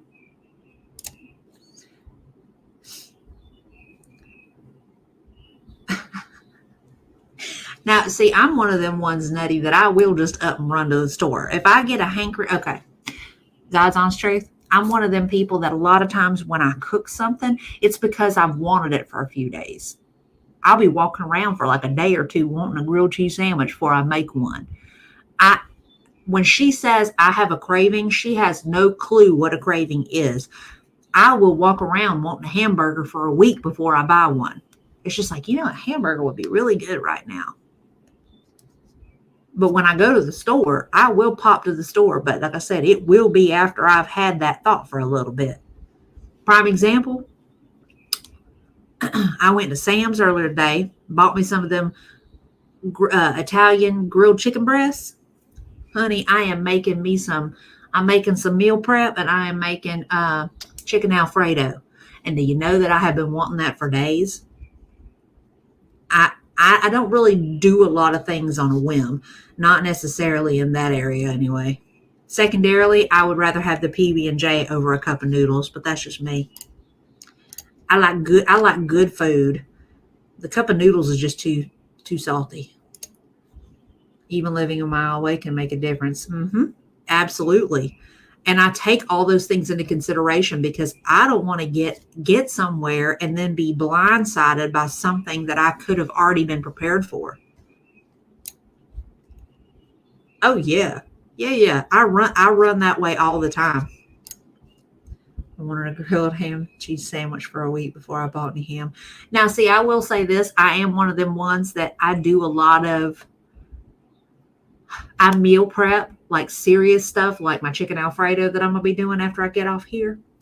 I'm going to do that, and I'm going to have chicken Alfredo for days, which is good for me because, portion control, calorie control, heavy duty on protein. But average day to day, I always got cheese. I always got bread. I always got meat. If I'm hungry and I don't feel like getting up and heating up what I've got already prepped, or if I don't want to actually go through the process of putting something in the oven and waiting, I'll make me a sandwich. Any day of the week.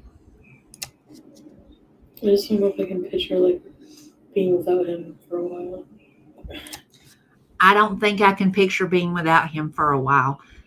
You talked about all these crutches that you had in Canada, but now we just want to ignore the fact that now we're utilizing this man as a crutch. Hi, Tangle Bliss. Good to see you, dear. How are you? Do you get along with him as a woman? I mean, whenever we go camping or like sometimes if Salah goes to Dioania, which is like a hangout for men, I've gone a couple times to hang out with the wives. I don't believe that. And I think she only went to that one camping outing. We communicate through Google Translate, and they're really lovely. They're so nice. I'll tell you why I don't believe that she has gone to any of these outings other than that one camping exhibition. After how she did Allah's wife, that passed its way along to every one of these other women that are married to Salah's friends. You know this. And you know that once they found out that she dogged somebody who had done nothing to her, I can almost guarantee you that to these women in this circle, she is a fucking pariah.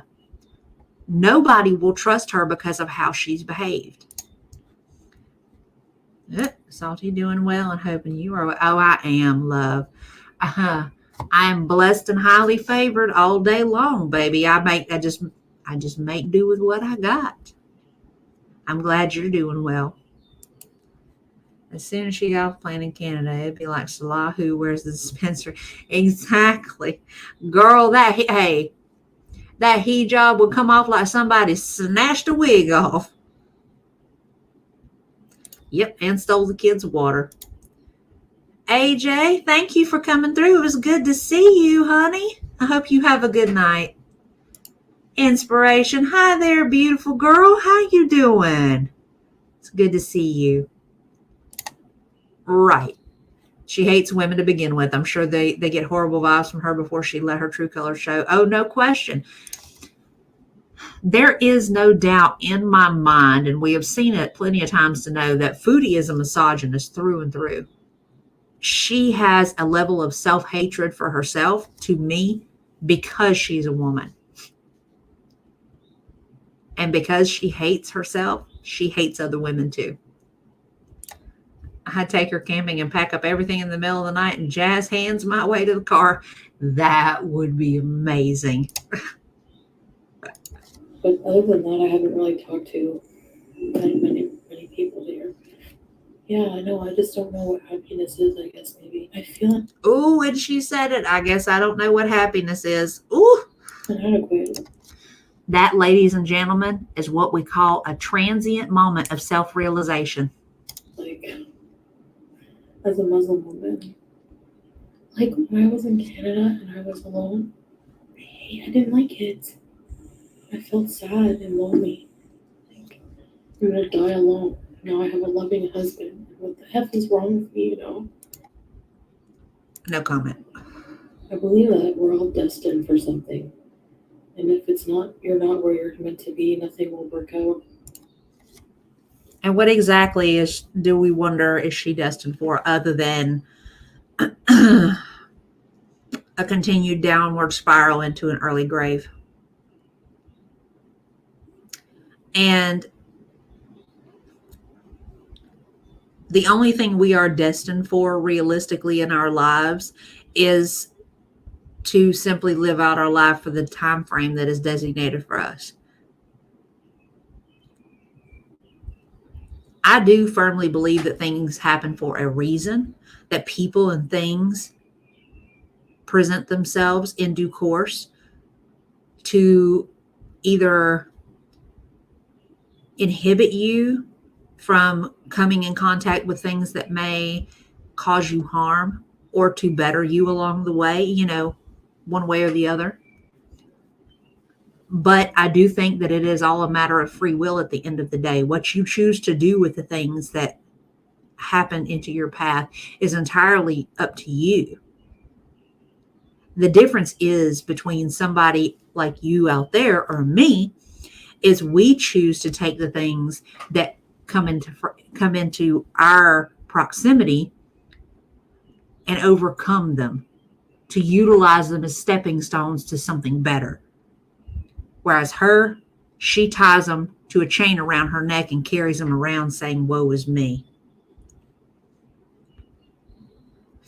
On a bottom floor apartment with a bigger TV tray. Probably.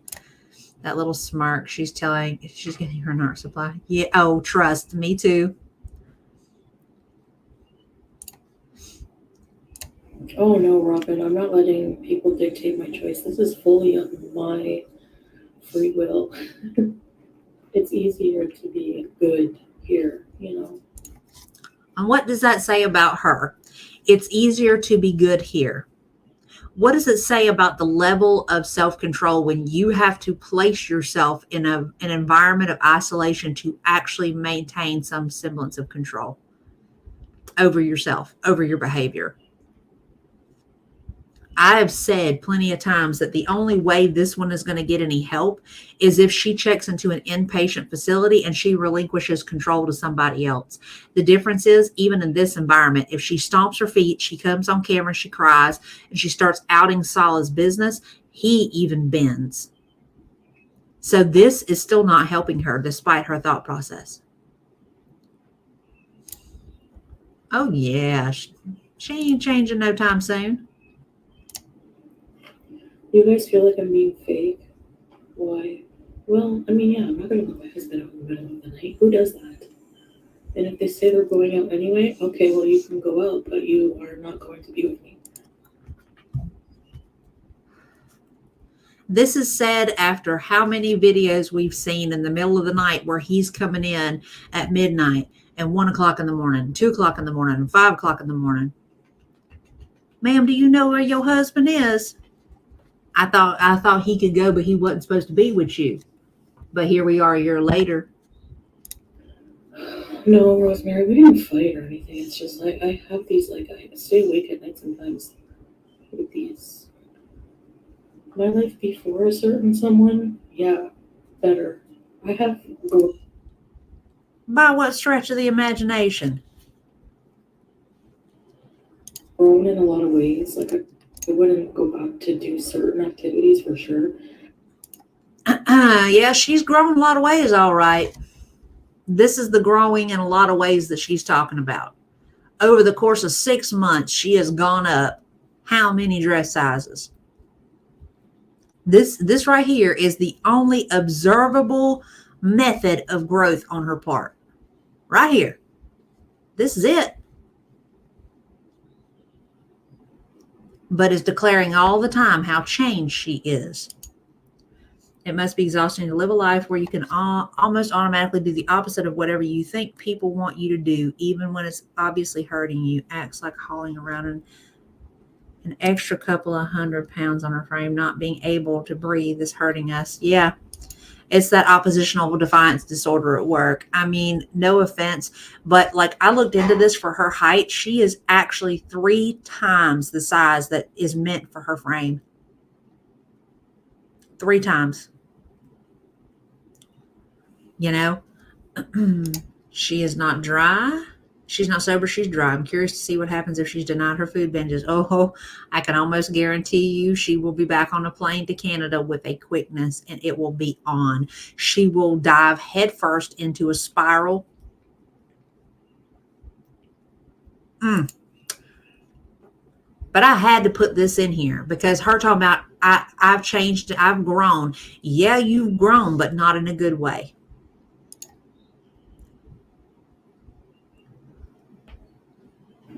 I don't like the word shouldn't be doing. That's the problem. Yep. You sure don't. And that's how you're in the circumstances that you're in, boo-boo. That is a toddler response. I feel so much more love with some, like, authentic, caring, you know? How, yep. It looks like he loves you. A man that loves you would have been pushing that cart and you would have been holding that camera.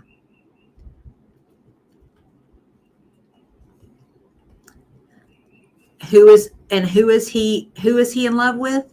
Who is he making eye contact with in this video? Because it ain't you. It ain't ever you. That man is in love with the person that you have painted him to be, this handsomest man that you declare him as. You have inflated that tiny little ego of his to the point where he's only in love with what he sees in the mirror now.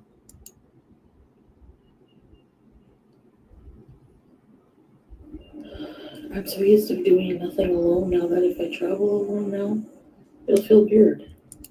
And there it is. There is her actually saying that Sala is a crutch now. So we're going to move on to this next video because that was the live. Maybe you just wanted me to hug me. Or not. Like what? I just don't feel like I have the motivation or want to do anything. He does care if I wear the hijab. He would never want me to take it off. He freaks out if there's a hair showing, so that's not true. I thought he accepted you for you, exactly as you are. I can't keep making lives everywhere and abandoning them. Oh, but that's all. That's the only thing you're good at. You know? I feel like a piece of shit for that. You don't say. And now we're on to the next one. This is where the backpedaling starts. This live is the most honest that she has been in a long time. A long time. She maxed out a size 60 abayas, which are meant to be baggy. She has no choice but to go custom tailored if she's going at this rate, which I don't see happening. I don't see him being willing to spend the money for that. Oh, but that requires too much work, girl. She ain't doing that. Oh, say it. Say it. There it is. Her idea of loving someone that loves her is my idea of someone who isn't even a friend. That's true. I mean, I'm going to say this. As much as old boy shades her, if that's love, I will stay by my damn self. Thank you very much. Exactly. She pushed away any actual friends and family to surround herself with fake relationships. Well, I would expect nothing less from somebody who's fake, you know? I think Sala made her do this, left to herself. She wouldn't have addressed the live and acted like it never happened. Yep. I agree. From this point forward, it is all performative. I think I was having a bout of homesickness. Now, keep this in mind. Later on in this, she says, home is where her heart is, and her heart is with Salah. But prior to that, she keeps saying homesickness, homesickness, homesickness. where she's at, despite how much she declares that it is not her home. And a lot of you can't fathom how I could be happy Woo! here. For me, home Speak it. is where my heart is. My heart is with Salah. I'm being sincere that I'm not miserable here. Ooh, that 2.5 hour live, ma'am, says otherwise. You know, I'm the type of person that if I was, I would just go back, like, you know, easily. Not if they ain't no money. People think, oh, well, he can't do that. He can't financially support you. I don't know why people think that. That's just your prejudice. All right. Let's get into this. It has nothing to do with the fact that Salah is Middle Eastern. It has to do with the fact that he's a fucking bum. Okay. Number one, he had this busted ass little car. Okay. When he met you, he had this tiny little shoebox apartment that probably wouldn't even hold a family full of hamsters when he met you. Okay. Old boy ain't got no education. He ain't have no job. He didn't have fuck all, just like you didn't, boo-boo. That's why people think he can't support you. I'm very conflicted with what I really want. And even now, I don't even really know what I'm talking about. People really don't know how I was feeling internally. You know, maybe I didn't express that. I'm not Oh no, you more than expressed that pretty well. feeling the greatest because I'm not, you know, doing much to improve my situation health-wise. Whose fault is that? You've been had the chance to fix this, and you want to talk about fixing your health while you're sticking an entire burger into your head. How people think I'm more unhealthy and eat more here. That's not true. Ooh, girl, we just got through looking at the difference in 6 months. 6 months. Girl, you can't walk more than 50 feet without having to sit down. You literally sit stationary and have trouble breathing. You have to hold on to the fridge to cook. Tell me how healthy you think you are without telling me that you're fucking delusional. My highest weight was in Canada. You a whole ass lie. I was 402 pounds at the hospital. My blood sugar was 17. It's now like 6. There we are again. I put it right back up. Tell me how healthy you are when you done outgrown every abaya that you done bought in 6 months. Let me back up here because we done had a lot saying and stuff being said. I would not tolerate a man who threw the subtle shade like Salah does. We'd be brawling or I'd be long gone. Thank you, but that's because you actually have some self-worth, SH. She is not miserable in the moment because she's stuffing her face with fried food. Yep. Temporary fix for a long-term problem. See, this is what pisses me off. Backtrack if you want, but pretending we misunderstood or made this up like we didn't see or hear what we... Yeah. And that is why that's why on the thumbnail image I put a lesson in manipulation, because that's exactly what this is. This is a whole level of disrespect to her audience. And when I said that she's abusive to her audience, I meant it. This is what I'm talking about. She is emotionally and mentally abusive to the people who follow her because gaslighting is a method of abuse. It is.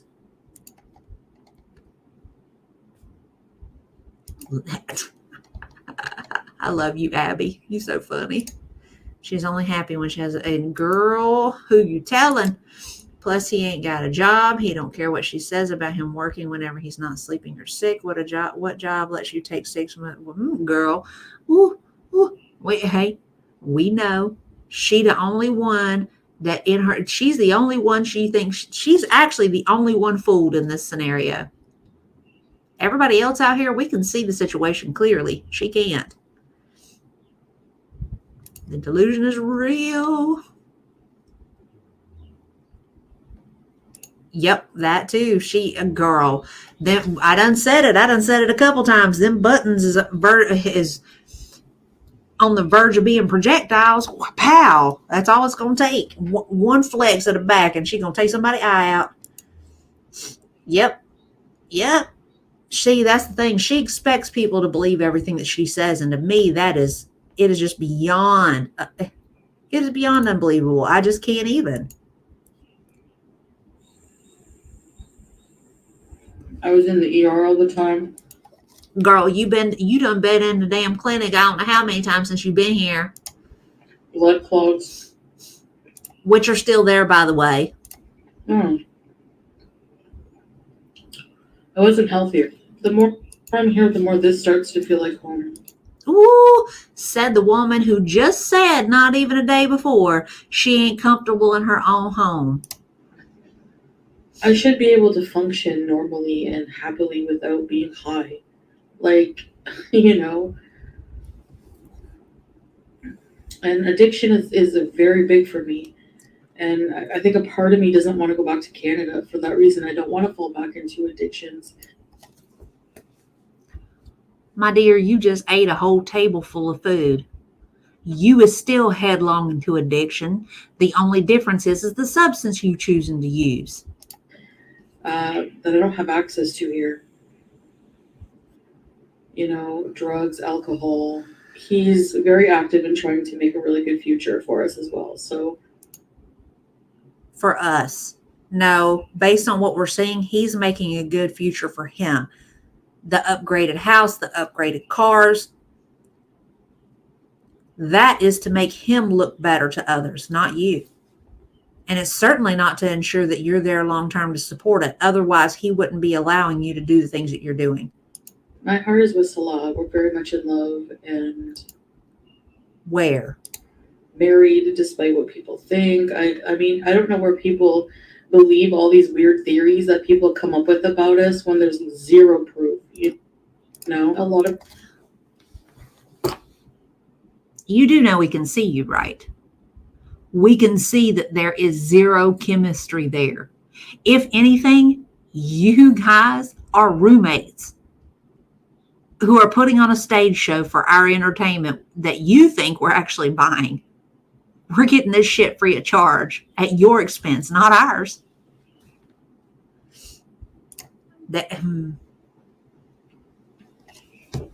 Girl, you done heard me say it many times over.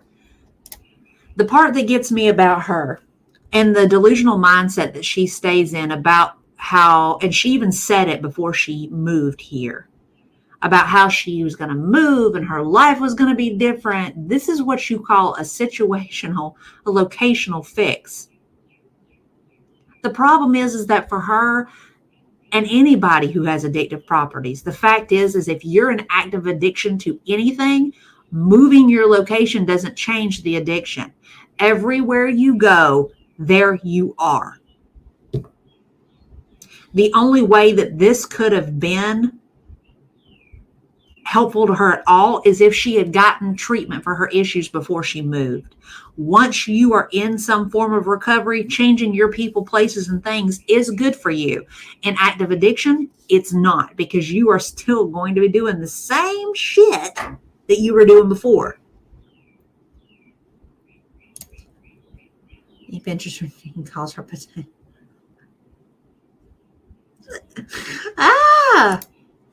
A roommate that tap dances on your last nerve. Girl, ooh, that makes you want to lock the refrigerator. People were saying it's obvious you're not happy. I don't know how it's obvious. I mean, I'm not shut in all the time. I can go out whenever I want. I just have to ask Salah.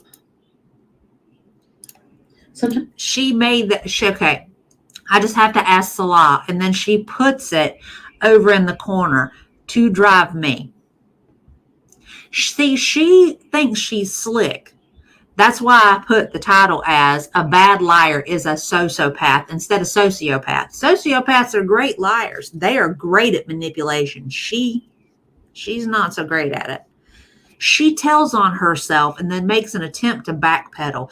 That entire live stream, she gave us exactly who she was, exactly what she was thinking, exactly what she was feeling. She even did it right there where she said she has to ask Salah to be able to leave the house, and then attempted to backpedal it again.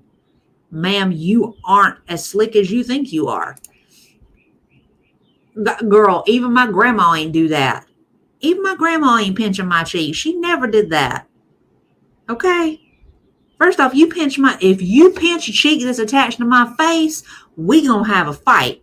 You pinch the other ones, I might laugh about it and be okay. But you pinch anything attached to my face, I'm fixing to throw some hands. That is first off, that's cringy as fuck. Second of all, that's disrespectful. Yep, and it could feel better for a while after change of location, but it doesn't last. Exactly. She is the root of all her issues, and she doesn't seem to understand that. Like I said, she had that small, transient moment of self-realization when she said, I don't know how to be happy. And then just as quick as it came, it was gone again.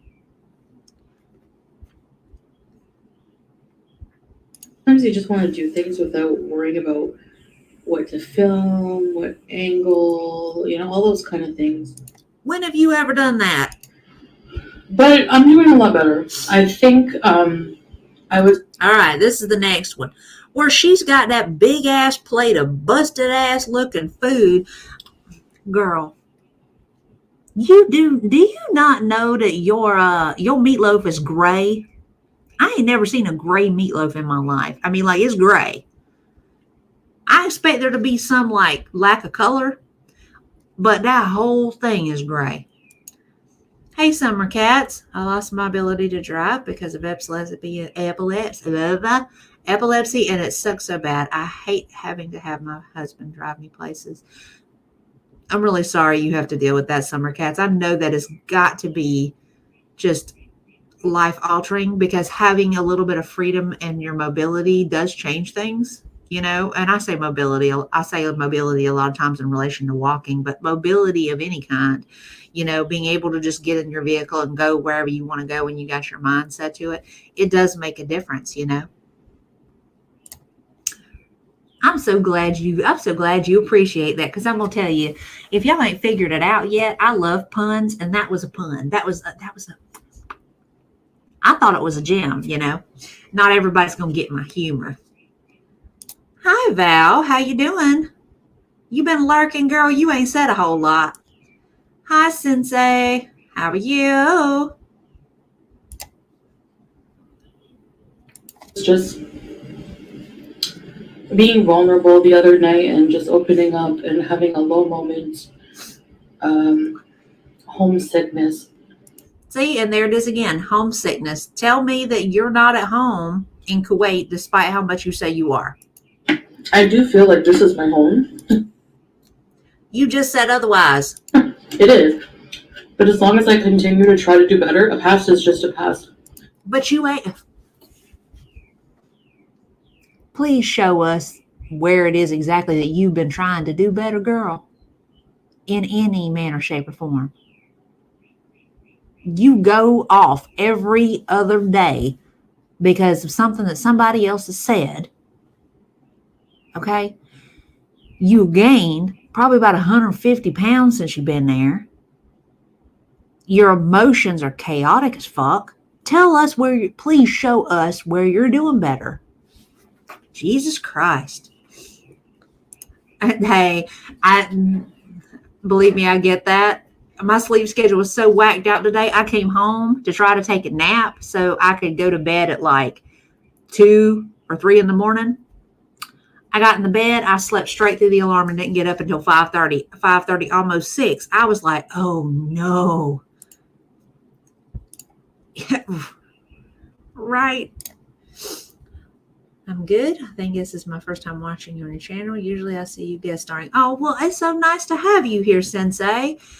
I'm glad that you were actually able to catch a live. I mean, I talk about a lot of things, and you're going to notice that, I mean, even though you've probably seen me talk about what I usually discuss on here, I talk about a lot of their health problems. With the girls, I do mostly talk about their behavior versus their appearance. I don't really get into the fat shaming. I make my jokes and stuff on occasion, but I try to keep things kind of classy. I hope you have a good time while you're here. I mean, realistically, this is just all us hanging out, Ooh, I'm not not even going to touch that. We become so accustomed to filters and, makeup, the high heavens, that we don't even really know what our natural beauty is, like appreciate our natural beauty anymore. Ma'am, who you talking to? Who is you having that conversation with?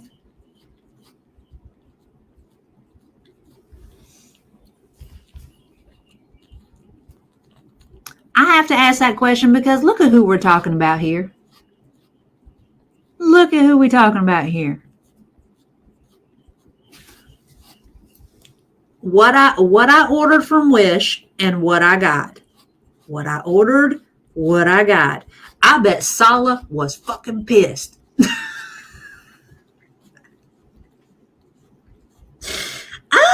Okay, and I'm fixing to go real fucking ugly, but I don't care. Okay, this is presentable. This is relatively pleasing to the eye, okay? This, the only thing that fucked this is genetics, okay? So, yeah, I went ugly there. I don't care. I don't give a damn. It is what it is. I have no question that she does. I think her and Amber both have it.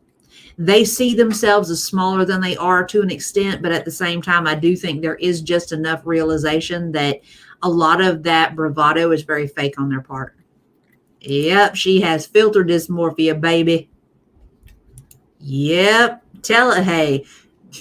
That's why I said, show us where you done better.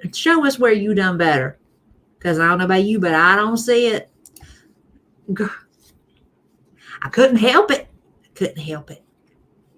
I done told y'all I can be petty. This is me being petty. I try so hard to keep that side of me in check. Being petty don't cause nothing but trouble. Yes, food All right, here we are. level, I would say better than Cheesecake Factory. Look at me, I can't Hang on. cook, and I just don't. I just didn't for a long time. And I never appreciated how better homemade food is. Number one, don't get too giddy that Silas said basically what he thought you wanted to hear, because he'll say anything to keep you from ordering DoorDash. And in the same breath, you're going to sit here and try to say that you didn't realize that homemade food is better than fast food when you literally, the day after you uploaded this video, you're sitting down again with another ordered in meal. God, dog. I feel like I need a seatbelt watching this woman because she changes directions and mindsets so fast that it can give people whiplash. She did cook almost every day. Pretty much. We never ate out much. Number one, she couldn't afford it probably. And that's probably why you have the issues you have. I don't think we could afford to. My mom was like, I told you this, but a single mom. Your mom was not a single mom after you were probably 5 or 6. She made this whole big to-do about her mom going to college and being a single parent. Her mom didn't go to college until after she got married to the stepdad. So desperate for some struggle. Jesus. Right, Val? Keep your arms and legs inside the vehicle at all times. At the place had no, I'm sorry, I'm getting so emotional because, yes. Let me back that up real quick. She starts talking about this whole working at a shelter thing.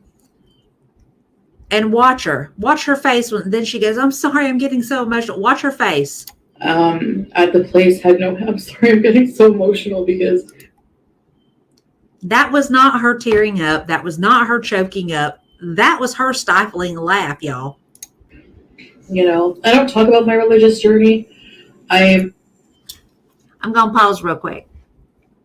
Another thing, too, and this is something that I realized way back in the day when she was in the mukbang area, she did talk quite a few times about working at this shelter. Okay.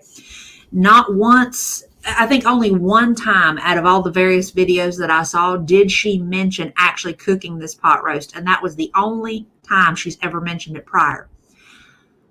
I will point out, though, despite her having that in her history, do you notice that she never brought it up one time during that entire Nader arc up until this moment, or post Nader, when we know that she loves to be able to utilize anything she can to back her point or to shield her from argument? Not once. Not once has she brought it up until now. I'm thinking of doing more videos about that, but I just wanted to learn more about it myself before I start making videos. But that's exactly what you should have been doing starting a year ago. A year ago. Right along with learning how to speak the native language. Other than the names of foods, you should have had some sort of conversational ability. Basic conversational ability. And all you know is Bismillah, Mashallah, and Yalla, and that's it. How have you not learned anything? I just can't even wrap my mind around that. Girl, who you telling? Wasn't this the shelter where she said everyone was crazy out to lunch and Looney Tunes? Yeah, she did. She made that comment at one point. It was one time that she kind of made that offhanded remark. I agree. The one video where one of the videos, because there's a compilation, one of the videos where she said, that what she did, that she worked dealing with donations. She worked in the office. She wrote an article for the newspaper. She sometimes worked with the kids. She set up activities for these women and their kids. And then at one point she said she was friends with the lady that managed the kitchen and would help her set up the grocery orders and to put the groceries away. And then some years that she did 2 videos almost back to back. And then she went some years later. Then years later, she made the claim that she cooked this pot roast. Okay. And then we didn't hear about any of it again. Hey.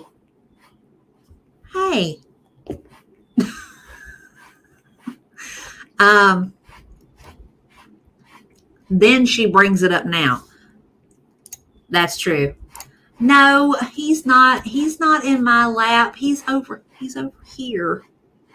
And he's trying to clean the side of his arm, but he's licking more of the desk than he is of his arm. That's Boo Man. That's our ASMR guy. When he was on the chat with Hannibal and the rest of us, he was purring. Today he's sandpapering the desk. I can't. He's a mess. I love him so much, you guys. He is such a goofball.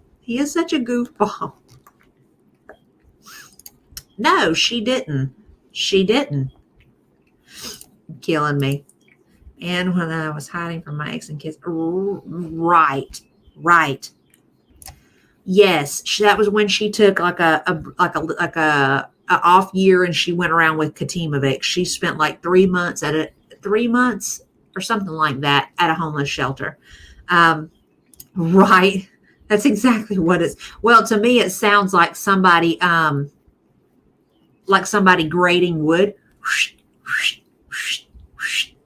Like you take the grater planer over the wood. What? You should see the face he's making at me. Yeah, I'm talking about you. I am picking at you. You was over here making all kind of crazy sounds. I still love you, though. Yes, he is a sweet boy. He's my little Halloweeny baby. My life wouldn't be right without him. I've watched her for a couple of years and don't remember the story at all. I can't think of what channel, but they put out a video today They put out a video today with a compilation of all the times that Foodie has talked about Katimovic. And that's when this happened for her, was during that Katimovic era in high school. So you should be able to find that because I listened to it earlier today. But me personally, because I've seen comments of people being like, you're 40, you don't have anything. But that's where you're wrong, because not all wealth is material. I am very, very happy with what I have and grateful. Because it could help. I emphasize that not to convince myself or other people. I say that actually to convince other people. Well,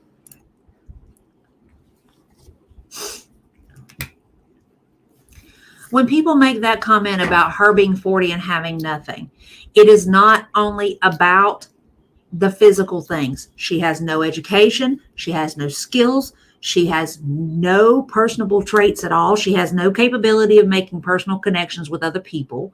Her physical health is shot.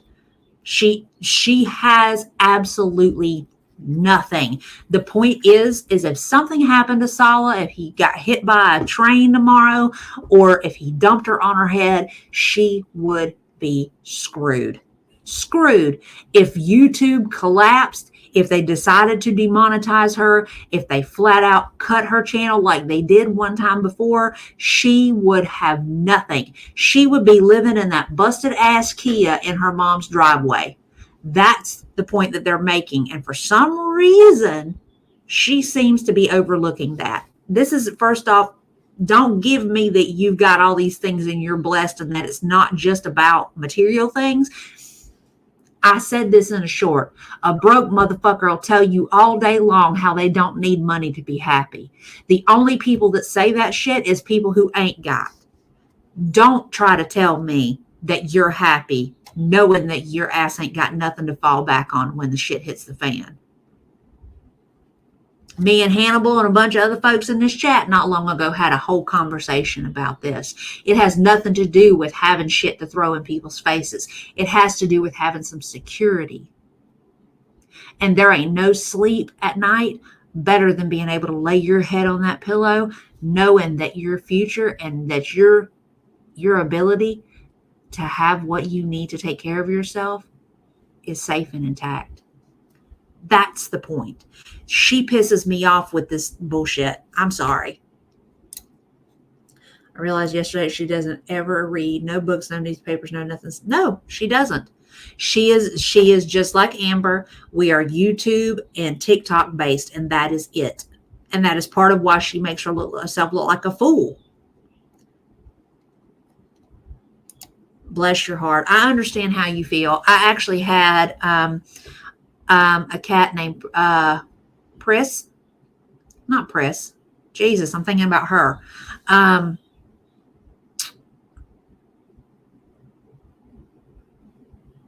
I can't think of her name. I just had a moment. Anyway, before I got Little Mama, her actual name on all her vet paperwork is Priss. Before I got Little Mama, I had another cat that she lived to be almost 18. And even up until the very end, she was the sweetest little cat. And I got up one morning, went on about my day. She followed me around the house. Everything was good. I went in my room, got dressed to go to work. I stopped and loved on her. And I told her, I was like, I'm going to work. I'll be back. I'm leaving you in charge. You don't let Boo Man run you around this house. I was like, you're the boss here. And I loved on her. I told Boo I loved him. Told him to be a good boy, and I went to work. I come back, and she had passed away in her sleep. I'm just glad that there wasn't any pain or anything for her, you know. And the crazy thing is she didn't have any major health problems, so it was just her time, you know. It is really hard to let go. We become so emotionally invested in them because, you know, they bring out the better part of ourselves, I think. And you know, they love us without judgment. That, if you want to see unbiased affection and unjudgmental love, animals will be your litmus test all day long. You know? Right. Well, but girl, I ain't trying to do no critical thinking. That's how we got here. I'd rather have chemistry than fake relationships. I think everybody would, you know. Oh, Summer, I'm sorry. Yeah, it is. It is awful. Who are you talking about, Val? I didn't mean to say Pris. I didn't mean to say Pris when I was talking about my old girl. I can't even, God, y'all, I have blanked on her damn name. It's been so long ago. And there's been so much happened. Oh, the one that I got now? This is Little Mama. Actually, I don't, they said, the vet said Little Mama was between 5 and 6 years old. She's one that she showed up at my house. I'm pretty sure somebody dumped her. And I fed her and everything. And one day I opened the door and she ran in the house and she wouldn't come back out. She was looking at me like, this is my house now. And I love her. You know, my life wouldn't be right without her. This is what you call the cat distribution system at work here. The good Lord knew that I was going to need her. And he said, let me just put this little kitty cat right here for this crazy woman because she's going to need somebody to be sweet to her, you know. So that's the way I look at it. My everything in relation to my animals, I think they've all shown up for me for a reason, you know. Cat was my shadow when I would leave. Yeah. See, I say my thing is the two of them, they'll mostly the two that are here now, they'll kind of follow me to the door and then they'll sit and look at me and I'll say, okay, Boo Man, you be a good boy. And I'll look at Little Mama and I'll say, I'm leaving you in charge. Don't let him do nothing he ain't supposed to, you know. And that I say, I love you both. I'll be back soon, you know. And I always tell them bye. I don't want them to think that I'm just disappearing out the door, not coming back. Because even though people don't think so, they do understand a hell of a lot more than people realize. I don't know how she doesn't have critical thinking. How she, because she's had other people bailing her out, Sensei. That's how. She has always had people bailing her out in some way, method, or form. God bless it. But that baby had a wonderful, loving, long life with you, Summer Cats. I was a year-old Zoe Beagle. Plan on her being my last fall. Maybe get a kitty, but she's helping me move and heal more since my daughter passed away 2 months ago. Doing better. I'm so sorry for your loss, Bliss. I know that's got to be one of the most heartbreaking things to go through, and I'm glad that Zoe's there for you. You know, that's why I said animals give us the most unbiased and unjudgmental type of love. I mean, it doesn't matter what we look like, doesn't matter how bad we smell, doesn't matter what mistakes we make. Them animals, that we are their everything, you know, and sometimes we just need that. And right now Zoe's being that for you, but eventually I do hope that you would find you a kitty to add to the bunch that, you know, can be best buddies with Zoe, you know, and best buddies with you. I was picking up a baby cat's medicine at the vet and said his brother's name. His brother died. I don't know what put his name in my mouth. I'm going to tell you, I don't know why I'm having a lapse on her name because I had her for so long that for some reason, I think what it is I'm always talking about them now and I use their names so much now that I just haven't said her name in forever and I can't. And it's just like I've blocked it or something. The crazy thing is I can think of other pet names, but I'm seeing her face in my head. I mean, her name on her paperwork was Echo, but that isn't what I called her.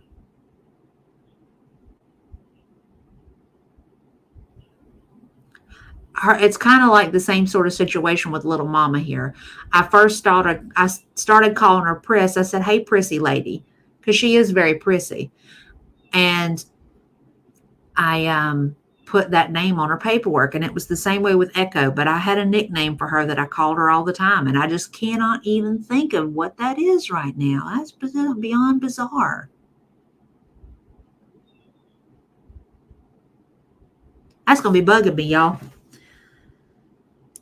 Right. I am so glad that you got Zoe. Zoe's going to help you through so much. I know. I can't help it. I'm a little obsessive compulsive that way, I think. I try so hard to focus I know it ain't doing me no good though. Let's continue on with the psycho. Look at my cheesesteak. Hi guys. See how manically happy she is right there? I'm in a super good mood because I had a super good day. And now I'm about to eat some super good food. This is the same woman who just said at the end of this last video that homemade food is better than ordered food. Cheese sticks with ranch and marinara, and a bonus sandwich. It came with it. It's like a deal. You get like a free burger if you order a certain meal deal. That's a whole ass lie. Which I did. We bought a new car. Okay. First off, real quick, I can't say nothing about that cheese. Okay, I can't get too far into that. I love the hell out of some cheese. That they say that cheese actually activates the same part of the brain that drugs do. So my name is Heather, and I am definitely an addict where cheese is concerned. To use the foodie term, I am a cheese charmuta. I love the hell out of some cheese, but that's just me. Now let's talk about this car situation real quick. Well, Salah's car. We bought a new car. Well, Salah's car. But I'll be going in it for sure. So, okay, when I made the comment, when she said, oh, he's working working as hard as he can to give us a better future. And I said, no, he's working to build himself a better future. That's exactly, this right here proves that point. Okay. He started out with this busted ass old car. He upgraded to an SUV, and now he has bought a brand new vehicle that he is literally ordering customized.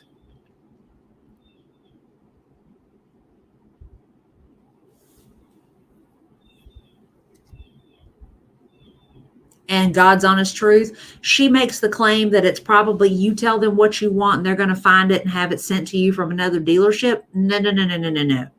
No.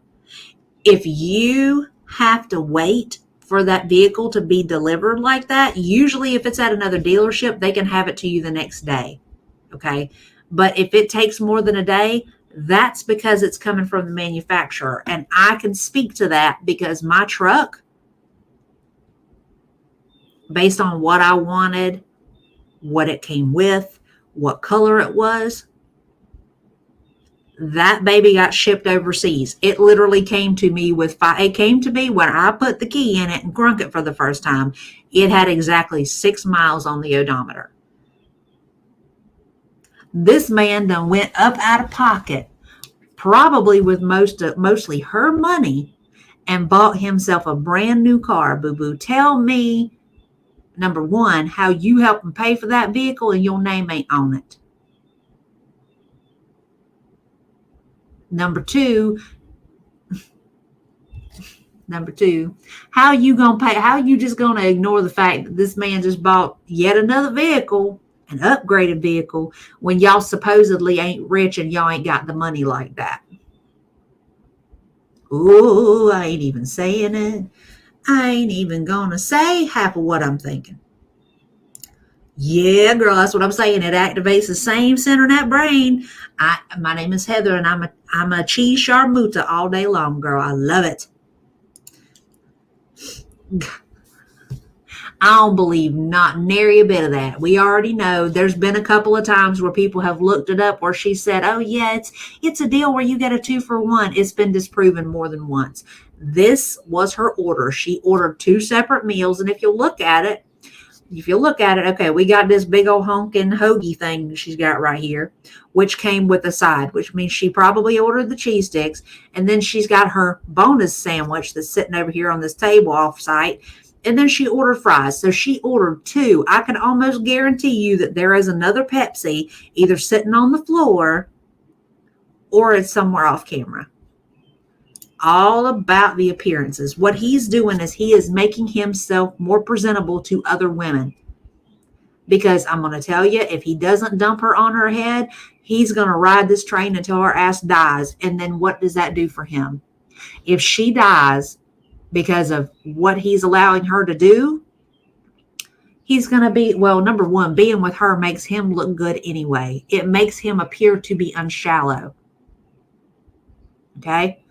it makes him appear as though he is unshallow because he loves her for who she is versus what she looks like. So he's got that going for him in relation to other women down the line. Number 2, he will be able to play I'm the widow card. I lost my wife tragically, and I don't know what I'm going to do without her. And da da da da da da da da. But here he is, and he'll already be set up for a new chick because he's got this lovely condo with a beach view and this brand new vehicle. She is blind as fuck, y'all. Hey, now it's 2 for 1. Do me. Hey, true.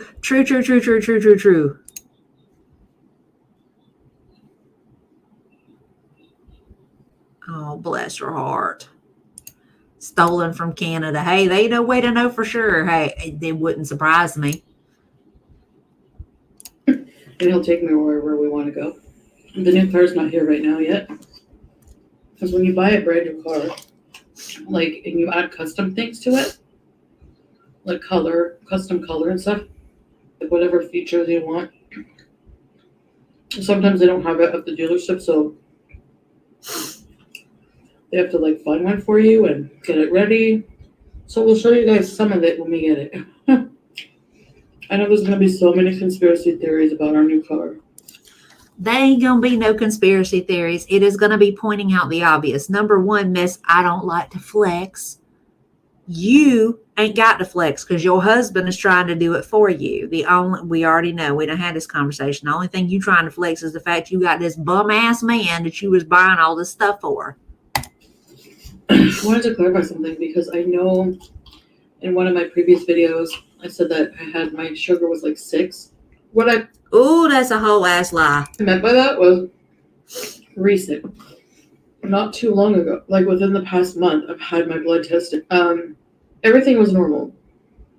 Except for, yes, my liver enzymes, CBC, everything. All STD tests negative. I had just had a lot of blood work done. The only thing that was a little abnormal at one time was my blood pressure. Ooh, that's a lie. Which I don't remember what it was, but it depends. Like sometimes it's high, sometimes it's lower.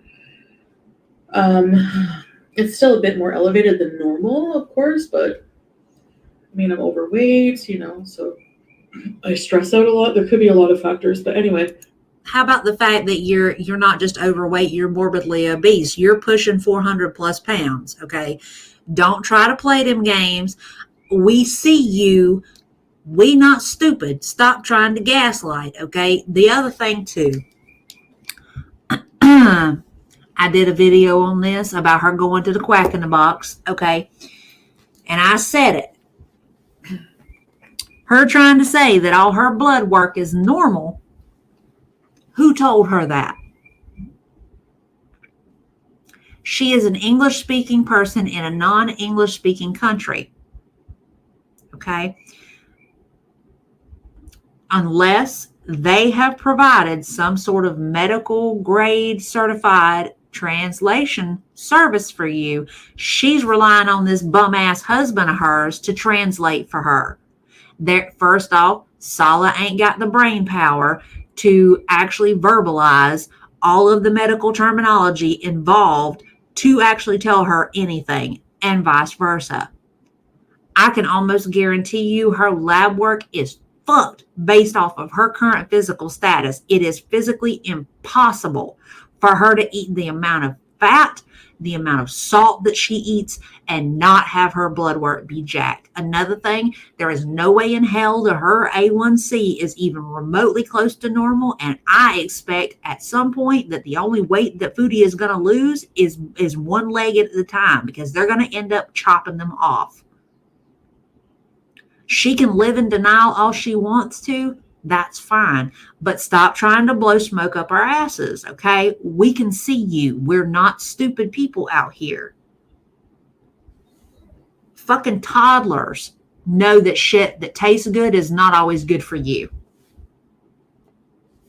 For fuck's sake. Jesus, age. Why is there liquid cheese on the cheesesteak? Honey, you know that when you buy fast food cheesesteak, you is getting melted Velveeta all day long. They don't, unless you go to somewhere that actually does real cheesesteak, they ain't using no provolone. I don't understand how she eats all this watching her. Girl, me too. Me too. Agreed, she absolutely is. Exactly. Not just between the fast food, but between all the store-bought, prepackaged food that she uses to cook homemade, which, by the way, ain't even close. She can fuck all the way off with that. Oh, yeah. There is no way in hell between all the cheese and everything else. She's a whole ass lie, y'all. She is a whole ass lie. And that irks the piss out of me. Hey, Meg, by the way. I'm sorry, this is the first time I saw you in here. Hey, Meg, I'm having a little moment. She set me off on a tangent.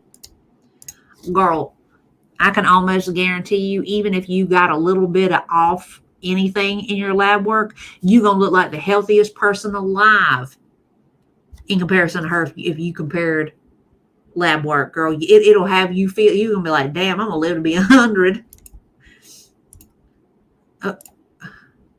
Wait. I don't know how she's not afraid of going blind. It's my biggest fear. Well, here's the deal. Her eyesight is already getting jacked up because you notice she does that squinting thing a lot. She does that a lot, especially when she's trying to read. She's doing that a lot. Now, I can say this because, for those of y'all that went through the whole Vlogtober deal with me, y'all know I got to have glasses. My eyesight is jacked up after 45 years, y'all. I'm not happy about it, but I'm gonna deal with it. I have a healthy hemoglobin A1C level.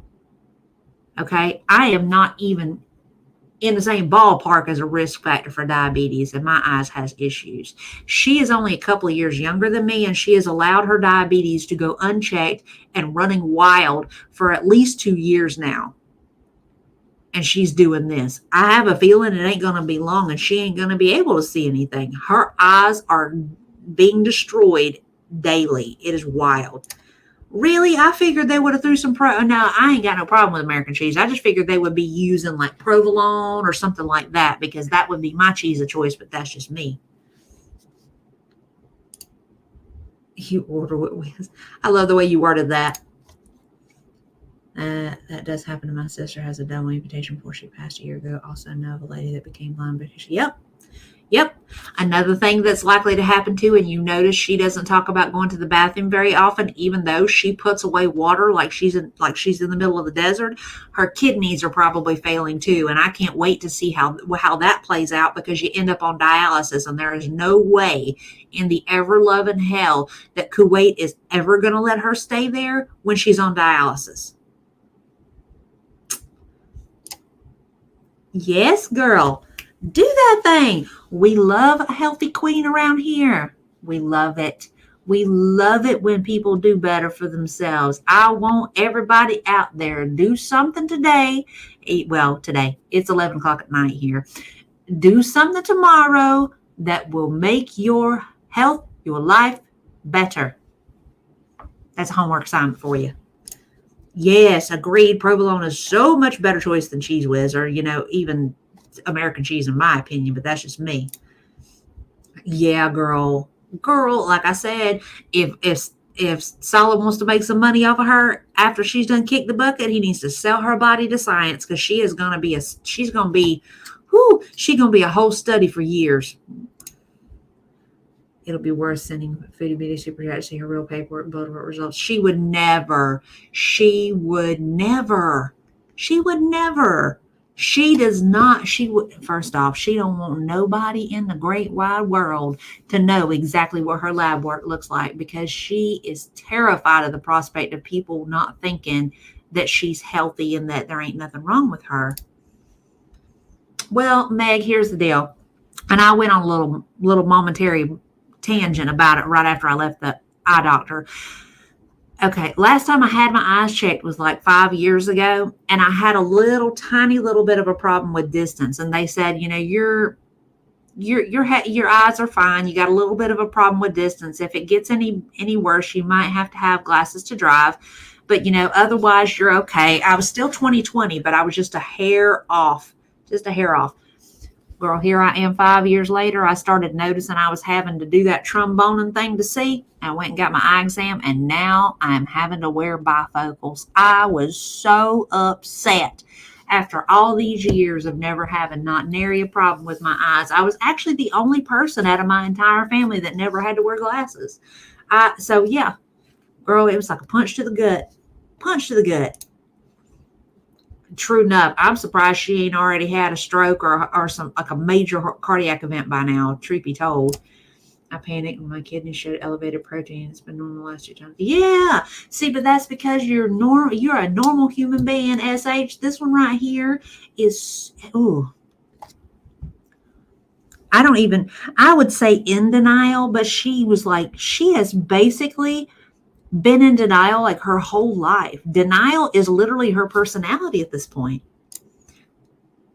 Yes, agreed. That would be amazing.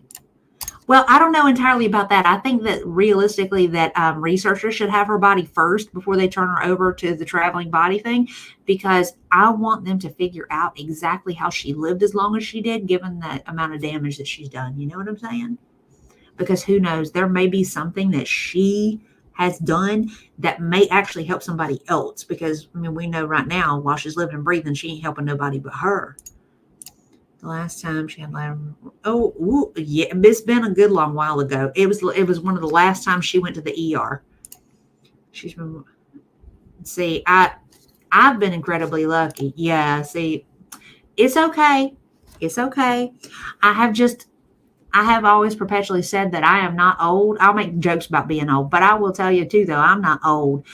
But I went from having no problems, no real problems, to having to have bifocals. I was like, oh my God, it's official. I'm certifiably an old heifer. So, it bruised my ego for a moment, couldn't help it.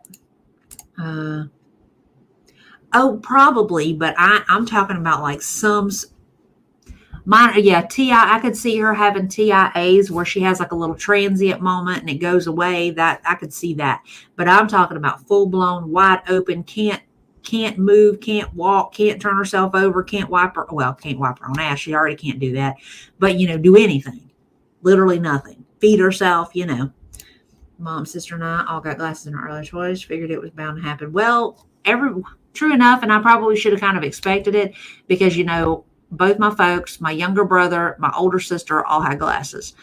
My older brother actually has reading glasses. So here we are, and he's like 12 years older than me. So the fact that he's got reading glasses, that's sort of to be expected, but nothing like heavy duty. When she first got there. This last year has been my medical year. Had the booby smush and the butt camera. Everything has come back normal or advised to fix my lifestyle. I'm 46 and in good health. Oh, well, hey, girl, I'm going to tell you, I'm probably overdue for the boob squish, but I hadn't had that done yet. I got to find me. I moved here, and my regular doctor that I'm accustomed to seeing is 3 hours away. So I got to find one here locally that I job with, so that I can do all that. I am absolutely 100% dreading the colonoscopy thing. And it's not the part where they're actually doing it, because you're zonked out. You're not conscious for that. It's the prep for it. I've seen too many people do the prep. I've had to help people do the prepping for that. It is bleh. I've been closing one eye to see better without my glasses. SH, you're probably going to laugh. Most of my issue, like with the glasses, and they were telling me this in the office, is that most of my problem is with my left eye and not my right eye. So when it comes to smaller print, I'm doing this. I'm having to use the good eye until my glasses get here. And they said it was going to be 2 weeks. And if they don't call me tomorrow, because tomorrow's a Monday, if they don't call me tomorrow, then I'm going to be probably either going by or calling them Tuesday when I get off work. So probably the next time you guys see me, or the next video that I upload, I will have my new glasses. And I bought 2 pair. I may actually just do a video to show y'all my glasses so y'all can tell me what y'all think. God bless you, Abby. I tried, girl, I'm going to tell you. I can't even think of who it was I was having a conversation with about this recently, but I had actually said, you know what? I am doing everything humanly possible on my part to try to make sure that I age as gracefully as possible. You know, I may lose my mind. I may end up being one of those sundowner old ladies, but I want people to look at me and be like, oh, she's so pretty. She must be so nice. And then have me lose my shit and beat the hell out of them. They're going to be like, she pretty, but don't be fooled because she cray, you know. No, realistically, I'm trying to do everything I can to take care of my brain too, because I am terrified. God's honest truth, if I had to choose it, I want to go in my sleep one night, unplanned, not having any idea it's coming while I still got all my faculties and capabilities. That's what I want. That's what I want. I had to break down glasses when I couldn't tell the difference between a 6 and 8 when they were right in front of each other. Oh, no. Let me guess. You were going, double check this with me. That's what I'd be doing. I'd be like, could you read that for me real quick and make sure I'm reading that right? You know? Put all them young folks to work. Is it true that she has blood work and she's really sick that they could ask her to leave? That's what I got told. Now, there are some, they do make allowances for some things, but, you know, she's not applied to be any sort of resident there. She is literally visa hopping. We've seen this. When the time comes that she has something happen and she ends up in the hospital and they find out that she is not a resident, she is going to be, ooh, they're going to hire a cargo plane to fly her ass out of there. Her husband likes that I work out a ton and can lift heavy things. Girl, see, that's Meg, you the kind of girl that I want to be, because I am fixing to get started going back into the gym, especially now that it's cool outside. I already know it's going to be bomb to be able to go to the gym and get a good workout in and not be hot all the time. But I used to go all the time, and I lost all my muscle mass after they did the shutdown with the coof and all. And I have lost so much of my strength, and I miss it. And I'm fixing to go back. We fitting to get pumped and ripped in this bitch. I was supposed to get boob smush last year, but never made the appointment. Haven't been told to go back. Oh, see, me and you the same thing. I've been told that I need to have the boob smush, but I just, same reason, I hadn't had it done just because I moved. And I'm dreading the spelunking thing. I am so glad you found somebody that you like, honey. I am trying to, I got to do some research and find me somebody. Oh yeah. Worst part of it. Yeah. I done been told by a couple of patients that you might as well just sit on the toilet and drink it because it runs through that fast, girl. I just can't even. Uh-oh. SH Rock and the Pirate. My kids always make fun. Yeah, girl, I know. That's exactly where I'm at. I wanted to take Go Lightly from everyone in work to see how bad it really is. Oh, it's not great. You're not going to appreciate not nary a bit of it. There will be points while you're drinking that it will have you praying to the good Lord to make it stop. Trust. You will literally not be able to go more than 20 feet from a bathroom. You will be stuck, like stuck. Me too. That are getting freaky wet. Oh, girl. Had to do having WLS. That prep is the same for everyone. I hope they update it, because with me, don't have the same amount to empty. Also, I'm starting out. True. Hey, see, I'm hoping the same thing, because I had gastric bypass done, so I'm hoping it won't be nearly as bad. But you know, Lord, I know y'all probably not gonna want me to do this, but when the time comes that I got to have that done, I will probably have to vlog that for y'all, just for me to talk about how bad it probably is. So, you know, y'all will get some free laughs at my expense, you know. I bought new headphones. Girl, I don't really use, I may have to buy me a pair of headphones, but I got to find a good wireless pair. But I have earbuds. And I actually, last week when I went to Destin, I bought this cute little bag to throw all my gym clothes in, something to kind of motivate me a little bit. And after I get through this weekend, I am probably going to start either Tuesday or Wednesday heading in, because this is the first time I've been to this gym. And, you know, it's Planet Fitness. There's a lot of gym bros in Planet Fitness. It makes me nervous. When they clipped, I felt it all gave me more meds. Thankfully, not fun. Only time they had to increase the meds. Well, I'm gonna tell you, if you get somebody who gives the correct amount at the beginning, and then you normally don't have that happen. Like I actually worked for about a year in the GI lab, like on my off days. Like I worked in the ER Friday, Saturday, and Sunday, and then I would work in the GI lab on Tuesday and Wednesday. And I'm gonna tell you, you get somebody who gives you the right amount and they put you down for the whole thing, there really shouldn't be a need for them to add to it in the middle if they give you just what you need to put you down. I'm glad I did, though. They found some things and adjusted a couple things. Like, girl, I'm on. Well, I mean, I don't.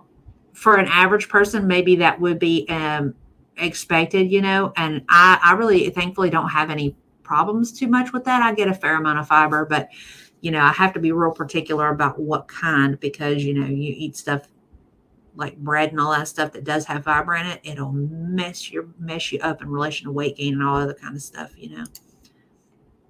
I'm glad you guys are going to be around for that, because I have a feeling it's going to be a hot mess, and I am just going to be like, I just want it to stop, you know.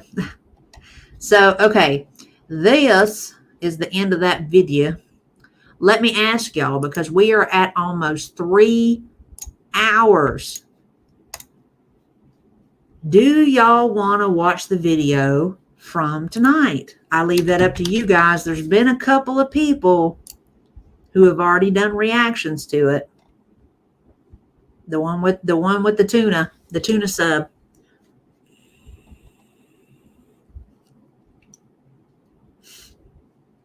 Right, exactly.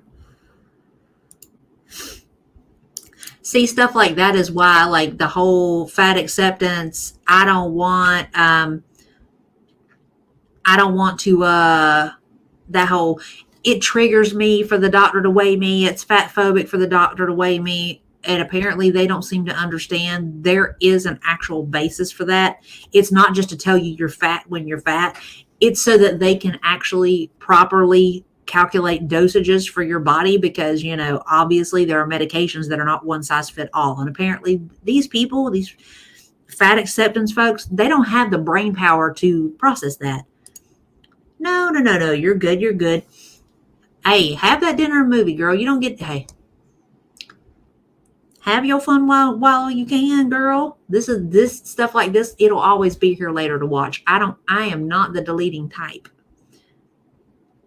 Sweet.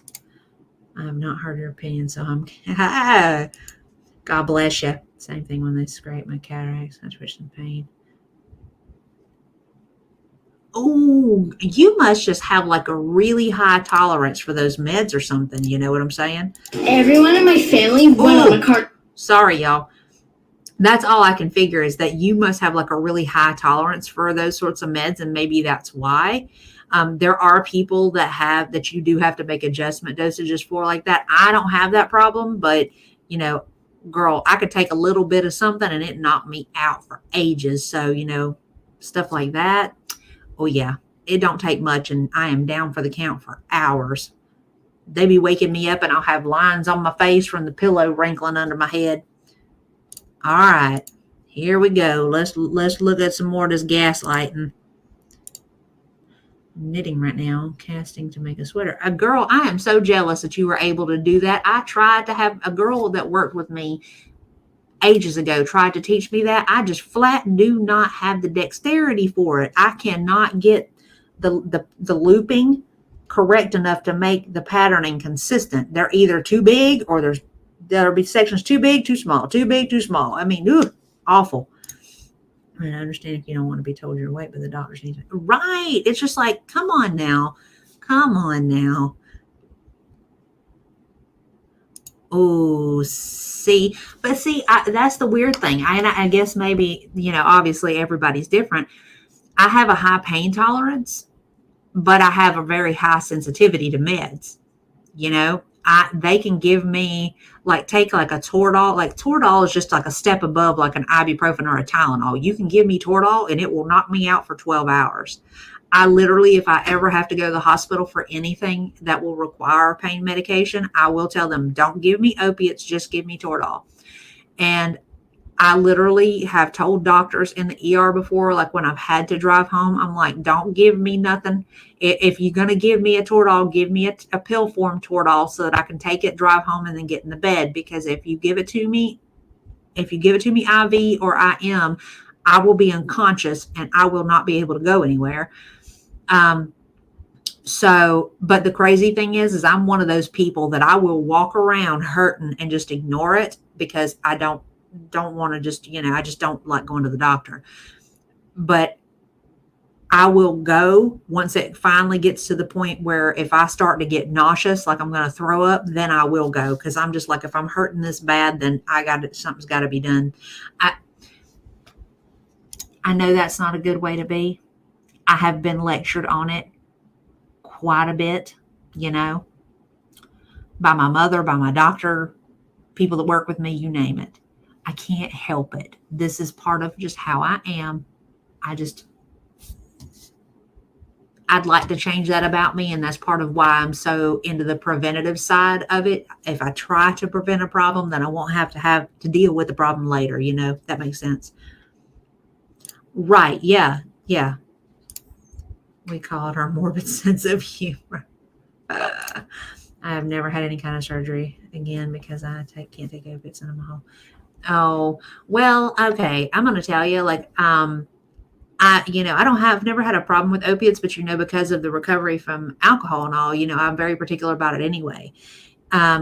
But I haven't ever had a need because it doesn't really knock out the pain for me. It just knocks me out. I mean, obviously I'm not hurting. Otherwise I wouldn't be able to be zonked, but it just, woo, man. Giving meds for the butt camera was the best nap ever. Right. I have had plenty of people say that. They're like, man, can I have some of that to take home with me? That was awesome. My dad had a high pain tolerance. He even told me once that he should be in serious pain for what was wrong with him. Yeah, see, and I've had that happen before several times where most people are like, are you okay? You're taking this a lot better than I expected. Like kidney stones, a lot of people, you get people who are brought in to the hospital thinking that they're having a ruptured appendix from kidney stones. And me, what I have happened with kidney stones, I feel like somebody's put a hot butter knife into my belly button and my entire side just hurts, but I can still function. I'm not writhing in pain or anything like that. I have literally walked into the ER and been like, hi. I'm like, oh, I have a kidney stone. Could you guys help me? And people look at me like I'm crazy. It is what it is. I just kind of learned to roll with it. I hate going to the doctor. It's better to be serious, but I'm not getting in the car. You have a better chance of getting right. Eventually, I have to get my gallbladder removed, and that would be my first surgery besides my wisdom teeth. Well, I mean, the upswing about the gallbladder thing, they can do that laparoscopically, which means they can have you in, have you out the same day. And within 2 weeks, you're completely back to normal activity again, so that's a good thing. And now the wisdom teeth thing, I'm going to be honest with you. I need to have my wisdom teeth removed, but I am terrified of the dentist. I have insane dental anxiety. I mean, I will go into a full-blown panic attack, chest pain and all. They will have to medicate me before I even go to the office. And especially now that I'm away from all my people, I would have to have somebody drive me home because, they twilight you and that zonks you for hours.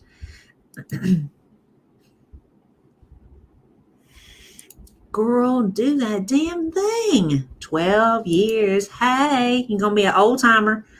All right. Now that we done talked about a little bit of everything, let's listen to this psychopath some more. Snapple. I haven't had Snapple in like forever. God, dog, she loud. I forgot a fork, but whatever. We're gonna eat with our hands today. So I was craving. We're going to eat with our hands today. She makes that sound like she doesn't eat with her hands 95% of the time. A sub, and we have here. These are Arabic chips. No, I'm kidding. Well, they are kind of kettle cooked sea salt and cider vinegar. I love sea salt and some kind of fancy vinegar. God, dog, she's loud. Excuse me. I have a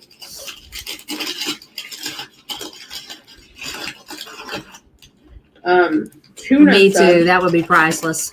which I've been craving for some reason. Tuna sub, and we have some. So much for appreciating our natural beauty. Buffalo chicken bites.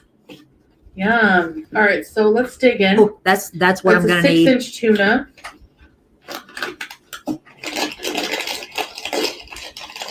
And pour these chips on it. I have a garbage bag here already. Cleaning up as you go is like a huge helper. This is a 40-year-old woman saying this. I used to just leave everything laying around, as you guys know. All right, so I have a touchy subject. First off, I don't think that she learned to do that. I think that's a solid imposed thing. I bet you almost right off the get-go, she was doing the same crap she was doing at home, and he put his foot down on that because he don't seem like the messy type. Even in his little shoebox, everything had a place. Today, something that a lot of people online like to talk about, but what you probably don't know for me is that I don't like to talk about it. I don't even like to think about it. Beauty bite, buffalo, dip them in. Bloody hell. Radical. Oh, you want to talk about somebody aging like wine? Girl, Selma Hayek. That's a beautiful lady. She is so pretty. Not bad.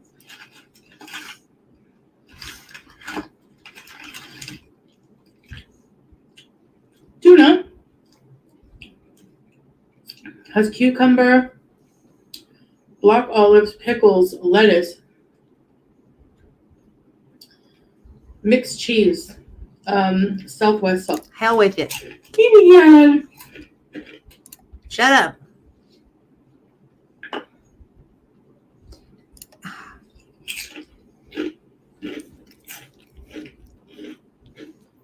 Right.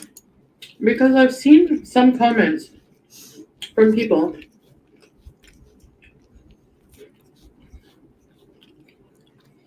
Boobies. saying that I should go to Cuba again and be happy. Who in the world is telling this woman she needs to go to Cuba? The only reason I bet they're saying that is just to poke at her.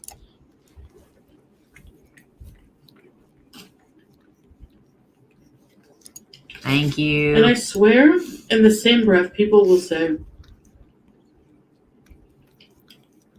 you were so happy in Cuba. And then pick apart my Cuba rage. So, Girl, ain't nobody believe you was happy in Cuba. I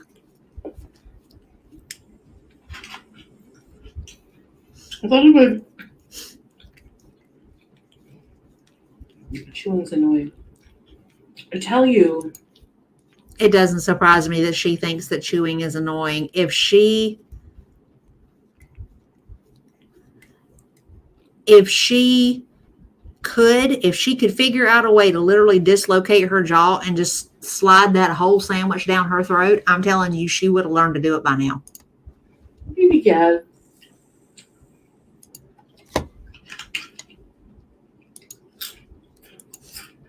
How I was really feeling. Cuba Resorts, Cuba itself has the potential to be very fun. How would you know, darling? Girl, you barely left your hotel room. Jesus.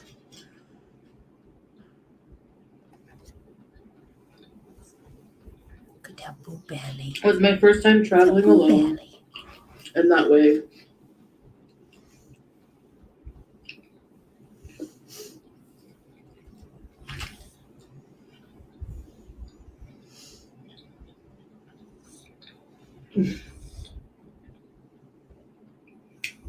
I went with Sunwing Vacations. Right. Hi, pretty. To me, the only entertaining part of her videos is having Julia's ears right there in the camera. I love floofy cat ears.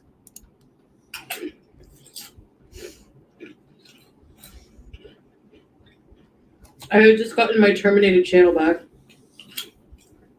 But then I brought with me, because you can't escape it. Even though you're going on vacation, leave all your problems behind. My problems followed me to Cuba. Boo boo, it has nothing to do with you leaving your problems behind. It has to do with the fact that you are your problem, and everywhere you go, there you are. You are the correlative factor in all of it. Nader, Dee Dee, the channel, money, food, it is all you.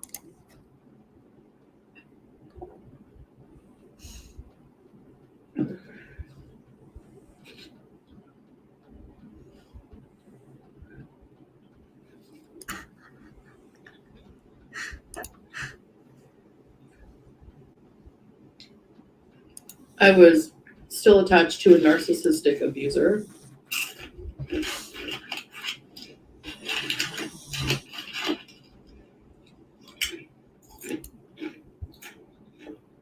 Yep.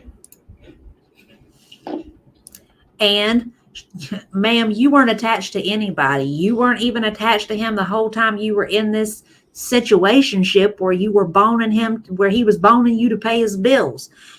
You had been kicked out a month or more before that. You were desperately trying to scratch your way into that situationship between him and Dee Dee. Stop it. Right. I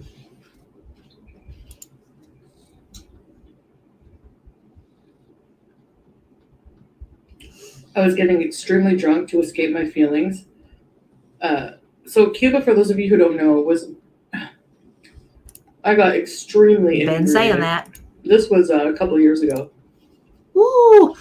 Yep. And Good night, SH. See you later. before I became a Muslim revert. Here we are, one more again, trying to rewrite history. I bought a bottle of rum for my mom as a souvenir, and I drank it. You bought a pint of rum, boo-boo. The whole thing. Because that's how I used to deal with my feelings. Self-medicating is not how you used to deal with your feelings. It is how you deal with your feelings. You are still self-medicating in front of us on camera. Drown them out.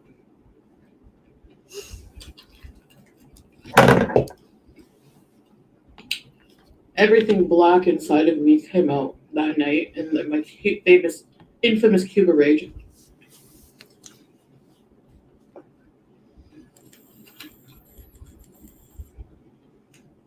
And I regret that. I regret a lot of things I said. No, you don't regret saying them. You regret the backlash and the fact that you are perpetually reminded of it. That's the part you regret. The fact that you couldn't run from it, you can't hide from it, you can't proceed to rewrite history on it because it is out there for the whole wide world to see, because the internet is forever. Yep. You were in that shot, and I unfairly cursed at you. I apologize. I do. The entirety of this video means that you're not sorry because you're trying to justify it. You're trying to explain it away. You are trying to minimalize it. I'm really sorry about that. There were people antagonizing me because they knew they could get me to rage easily, but I shouldn't have drank that, and I shouldn't have used that as an excuse to excuse what I was saying. We're about 2 years too late for this, for her to even try to attempt to apologize.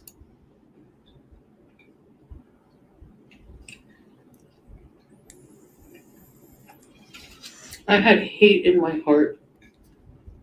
You still do. You act out and show people just about every other day. Stuff a lot.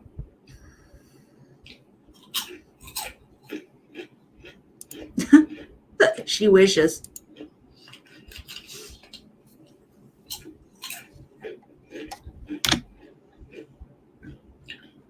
From what I was going through. No, what you were putting yourself through. With certain people. With a bum who didn't want you. Hello, everybody. My name is Heather, and I'll be your translator for today. Well-versed and fluent in bullshit.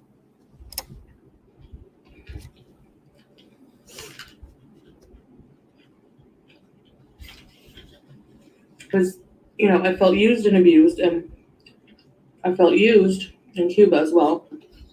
I allowed that to happen. You allowed every bit of it to happen, from Nader to the guy that you gave your laptop to. So long as it has dick and attention involved, you will do whatever is asked of you.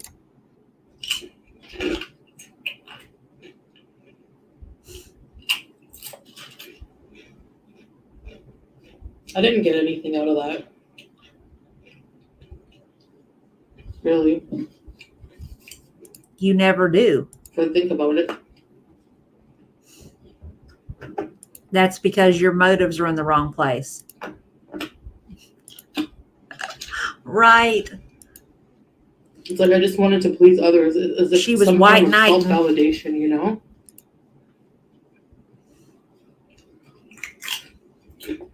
I don't even think she got dick. What? I don't even think she got that.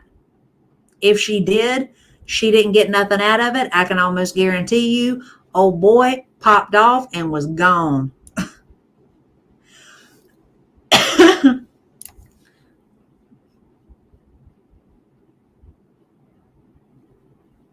I'm sorry. I'm sold out of that right now. I don't even know if I even keep that in stock. She coming to the wrong bunch. I had little self-respect. You still don't.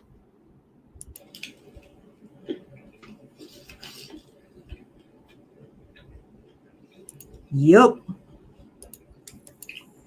Hit it and quit it, girl. And I didn't heal much. Because you weren't trying to. The ocean was nice. Except for the giant barracuda that almost attacked me. Heffa, you ain't go in the water. Nature is healing. Said by the woman who never leaves the fart box. I had fun singing.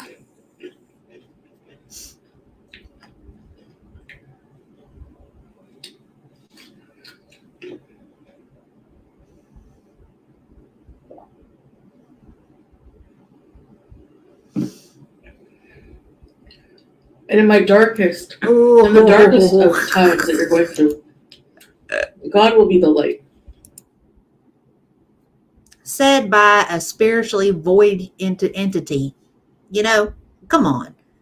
Ma'am, until you start practicing something, how about you step back off from the podium? Because I did find God there. Unless he was on your plate or in a cup, you didn't find shit.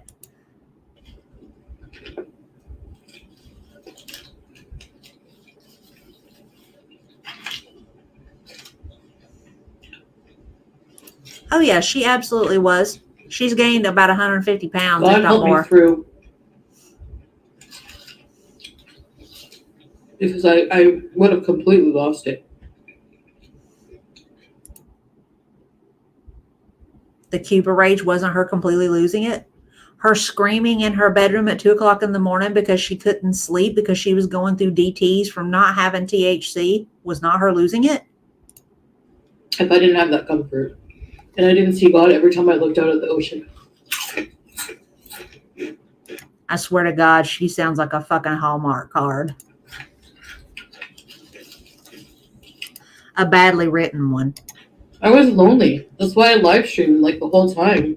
That's why you're in the predicament that you're in, because you're still lonely.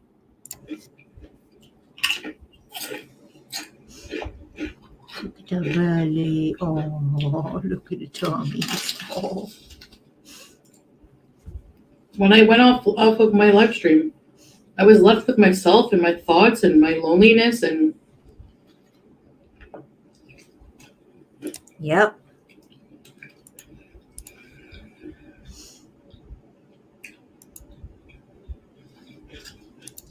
See, and that right there, ultimately, again, transient moment of self-realization. When she turned off her live stream, she was left alone with her thoughts and her loneliness. Foodie, as we know, she is a very miserable person. It doesn't matter what she puts in front of her, in her body, anything, what situation she puts her in that she feels is going to make her happy. None of it ever does. And that's part of the reason why we've seen no change from her, because everything that she seeks out to provide her happiness or solace or repair from the issues that she has are all external. And that cannot fix anything that is an internal problem. We know this. And I say it as somebody in recovery. Vanessa can account for it too. Until we fix us, nothing else falls into place. Nothing. there you go. Oh, no doubt about it.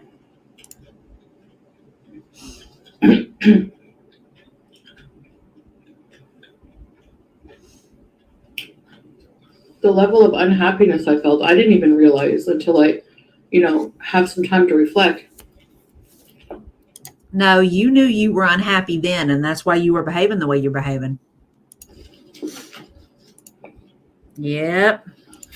There were some fun moments. Of course.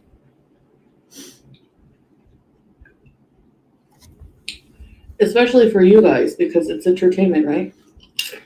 That's all this is. And that's why I can't seem to rationalize that she puts so much weight on her connection with these people that are online.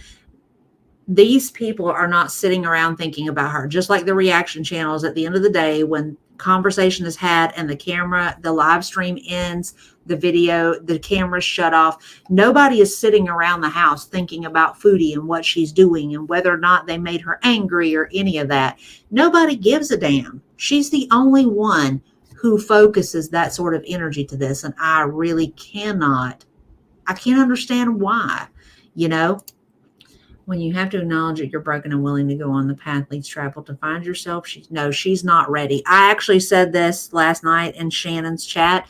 I said, the fact is that, and Shannon understands that. I know Vanessa does too. Anybody who's ever been through something that requires change, that change is not a journey built from comfort. It is wrought through hardship.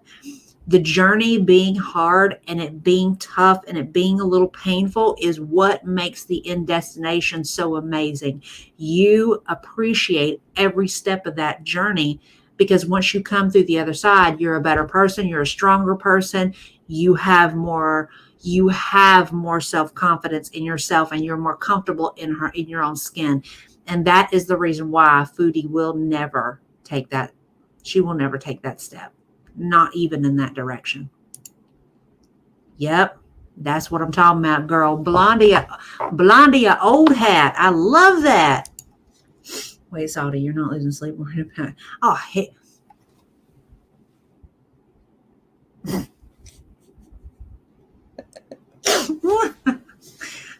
You so funny, Abby.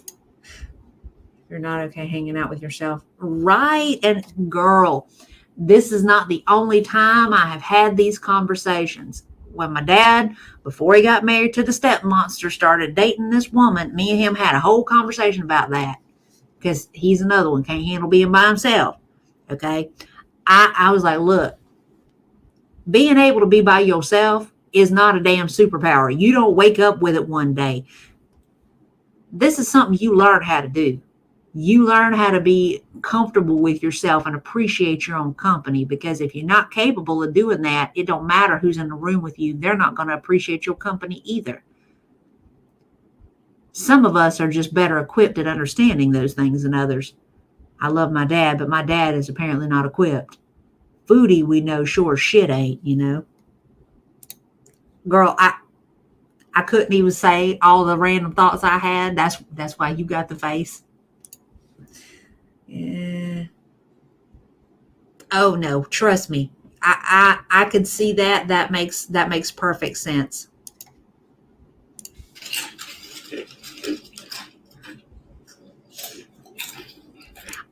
I also think she's trying to avoid the conversation about what is the current situation.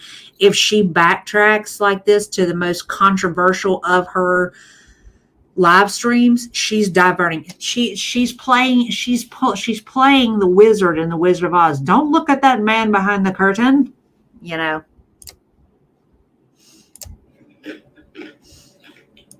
But for me, well, that too. I mean, there's plenty of benefits for it on her part than what you guys do. Oh yeah.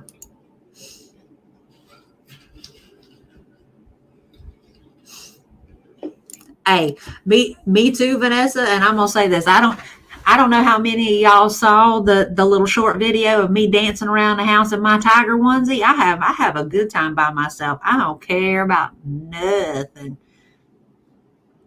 I mean, don't get me wrong. I have a good time with other people, but I have plenty of fun by myself.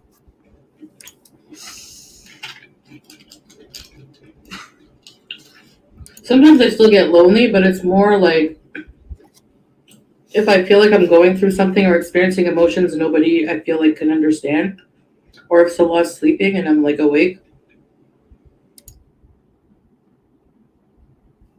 Isn't that worse? You're supposedly in this loving relationship and your husband is not, you're not okay with waking your husband up, or your husband's not okay with you waking him up to talk about what is bothering you because it's keeping you up at night. It's not the same kind of loneliness. Here's one thing you need to do before buying anything online. Don't. By the way, you should look up that song. That song is bomb. If you hadn't heard the whole thing, it's awesome. It is definitely a booty shaker. Skip. Not the like void in your soul kind of existential. Right? And that's how I remember. That's why I'm not excited to go back to Canada. True. Wait, what'd she just say? To go back to Canada. That's how I remember. That's why I'm not excited to go back to Canada.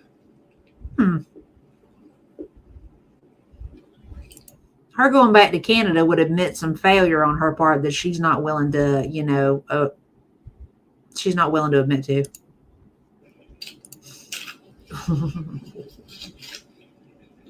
Right.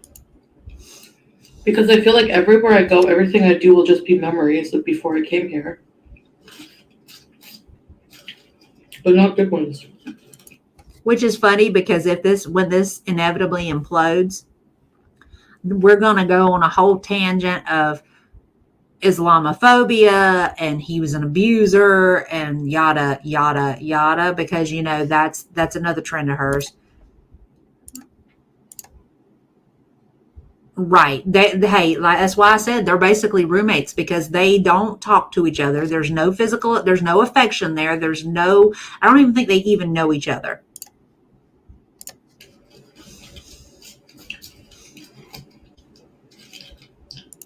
Yep. Agreed.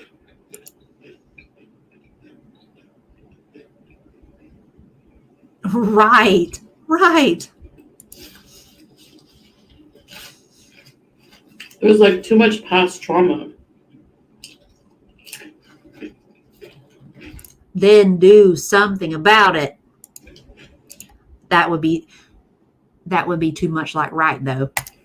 Jesus. which is unfortunate because my family's there. But even, driving around, even going to Ottawa, my grandmother, and I wish I could just pop in and see her. She brings up first off, you wish you could pop in and see her. Heifer, you wasn't visiting your grandma when she was alive.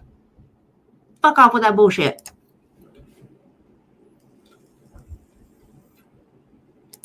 Yep.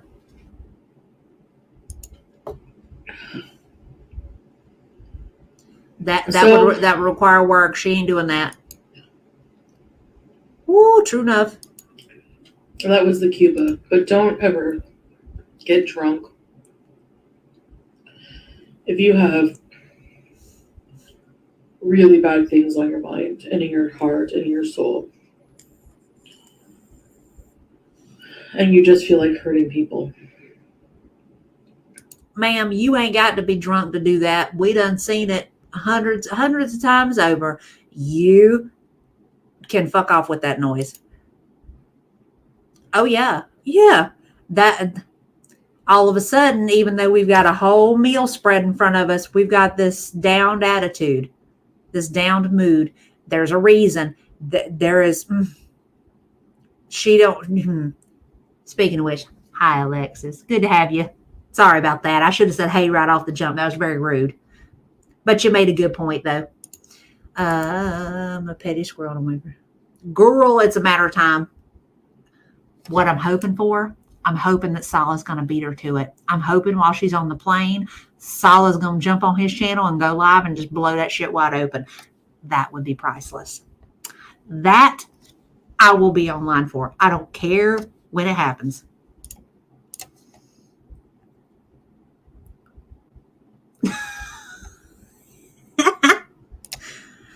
Which is kind of funny. She's bad method because she's going to try to get. Oh, yep. Oh, man. The Crackhead Olympics are going to we're going to go through round 2 as soon as she gets herself settled. Any encouraging excuse trying to bring herself a victim of one. Yeah. Yes.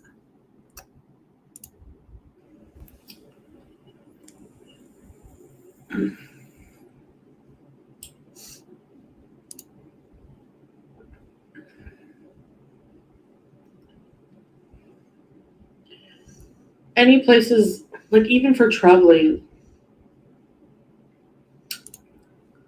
I don't know, I get triggered. I get really bad flashback vibes when I see any alcohol. So maybe that's why I also like to be here, because alcohol's prohibited. Girl, you drank after you left Cuba. Fuck off with that noise. No, she hadn't. Any intoxicants are pretty much prohibited, drugs, alcohol. She looks really unhappy saying that too, by the way. And as a former addict who's been through some really low times due to that.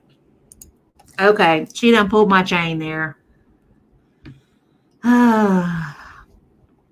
She only likes to admit that at the potential of a problem if it can resolve her of criticism or if it gets her victim points, Alexis. That's really the only time. But when I say she pulled my chain, here we are. My name is Heather and I'm an alcoholic. Okay? I got no shame in that. No shame in this one's game. So let's get into the sobriety talk. Okay? First off, number 1, you're still an addict, boo-boo. You're not a former addict. You will always be an addict. That is something that doesn't change. As if you're using or not using. From today until the day you quit breathing, you will always be an addict. So long as you are alive. The difference is whether or not you're active or not active. Okay? Now, secondarily, let's just say it. Thank you, Blondie. That's the response I'm used to. Hi, Heather. Okay. I'm so glad you played along, Blondie. Blaming the entire Cuba rage on your drinking is a fucking cop-out. Okay? A fucking cop-out. I'm going to say it. I've said it before. I'll say it again. I'll say it to the end. All right? A drunk man's mouth speaks a sober man's thoughts. Every bit of that was already in you. The difference is you had the liquid courage to open your mouth and let them words fly out. You are a bigot. You are a racist. You are an ignorant fool. The difference is you allowed yourself the justification to exhibit it on full display for the great wide world to see. That alcohol does not absolve you of any fucking thing you said, ever. Period. End of story. If that were the case, there would not be people sitting in prison right now for vehicular manslaughter for killing people while they were fucking drunk. So if that applies, it applies to you. It applies to your circumstances. So as somebody who is actually in recovery, you can fuck all the way off with your bullshit. Okay. That bothers me. You don't represent anything about recovery, any shape, fashion, form. You blame Dee Dee. You blame Nader. You blame the alcohol. You blame your grandma. You blamed your mom. You blamed Sala. You blamed everything but you. You are the fucking common denominator, chick, and always have been. You are not a victim. You are a participant. And you live in the problem, boo-boo, not the solution. And that makes you the issue, not everything around you. Yep, she said it best. Her black heart showed herself, and it never changed. That was who she is. That is who she has always been, and that is who she will be in perpetuity. We see it now, too, when she comes on here and acts an ass. The difference is that it's not so unfettered. That's the difference. She can't come on here in a hijab and act a fucking ass and then say, it's because those drunk guys. Nah, bitch. Instead, it's, I'm impulsive. No, this is just who you are. You're an asshole. There's a difference. Oh, yep. Dry is not sober. Abstinence is not clean. There is a difference. Zero accountability. And what gets me so goddamn angry about all this is I cannot tell you how many people I have been friends with who were sober who thought I can do just one more time and didn't survive that one more time. And here we are. We got this one who's a fucking cockroach that'll survive a nuclear explosion, who sadly outlived so many good people who did not deserve to have their lives cut down. My mother included. This one offers nothing to the fucking world other than being a damn carnival show. And it makes me fucking angry.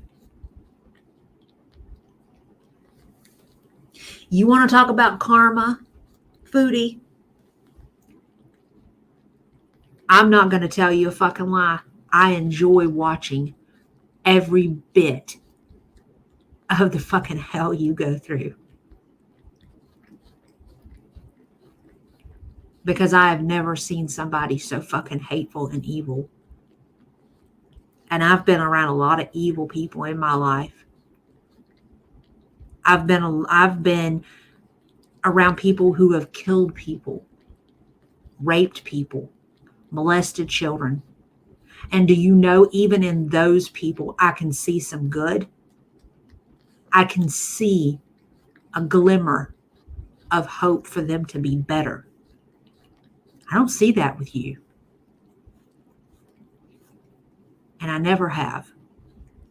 And when I said that, yes, I am hard on you and I am hard on Amber, I see it in Amber too. This is who you are. And you're content that way. And because of that, I will never feel sorry for either of you.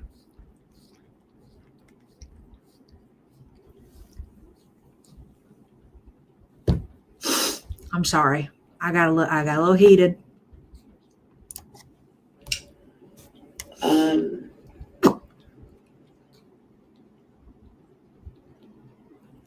What the fuck? Get your foot off the keyboard.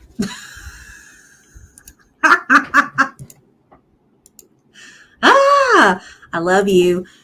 You so silly. I just feel better, feel safer. I feel safer here. Ironically, a lot of you think that I'm in danger, but Kuwait's actually a really safe country. Knock on wood. Said by the woman who doesn't interact with anybody locally. Let any of those people who actually believe in Sharia law, like faithfully believe in it, find out about some of the fuck shit she's been doing. They won't give a damn that she's a revert. They will fuck her up. I don't like jinxing things. But yeah. Anyway, I know I look tired when I don't have much makeup on, but I am kind of tired.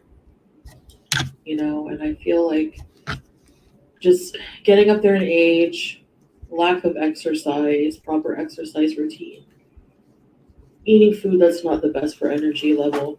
Excuse me. Yada yada yada. The Okay, fact so this video, the fact that she just yada yada'd everything that is going to fucking kill her, that pretty much sums her up. She doesn't care about herself. She never has. She never will. And I'm going to say this, and this is probably going to come across as ugly, but I don't care. When the time comes that she ends up in the same predicament as Jen, there will be no rest in peace. There will be no montage. There will be none of that. I will give 0 fucks. Because I meant what I said. The world will not be lacking with her gone. And for some reason, her overinflated ego seems to think that she holds this place of distinction and, you know, she's so important. In the grand scheme of things, she isn't. Foodie, you're a nobody. If you think that you're irreplaceable, look at Jen. Jen died. There was a video from a couple of people the same day, and the next day they were talking about somebody else.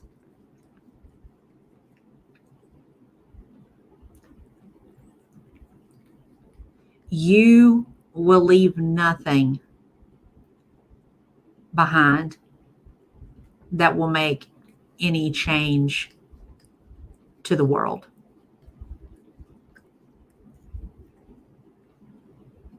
And I love that for you.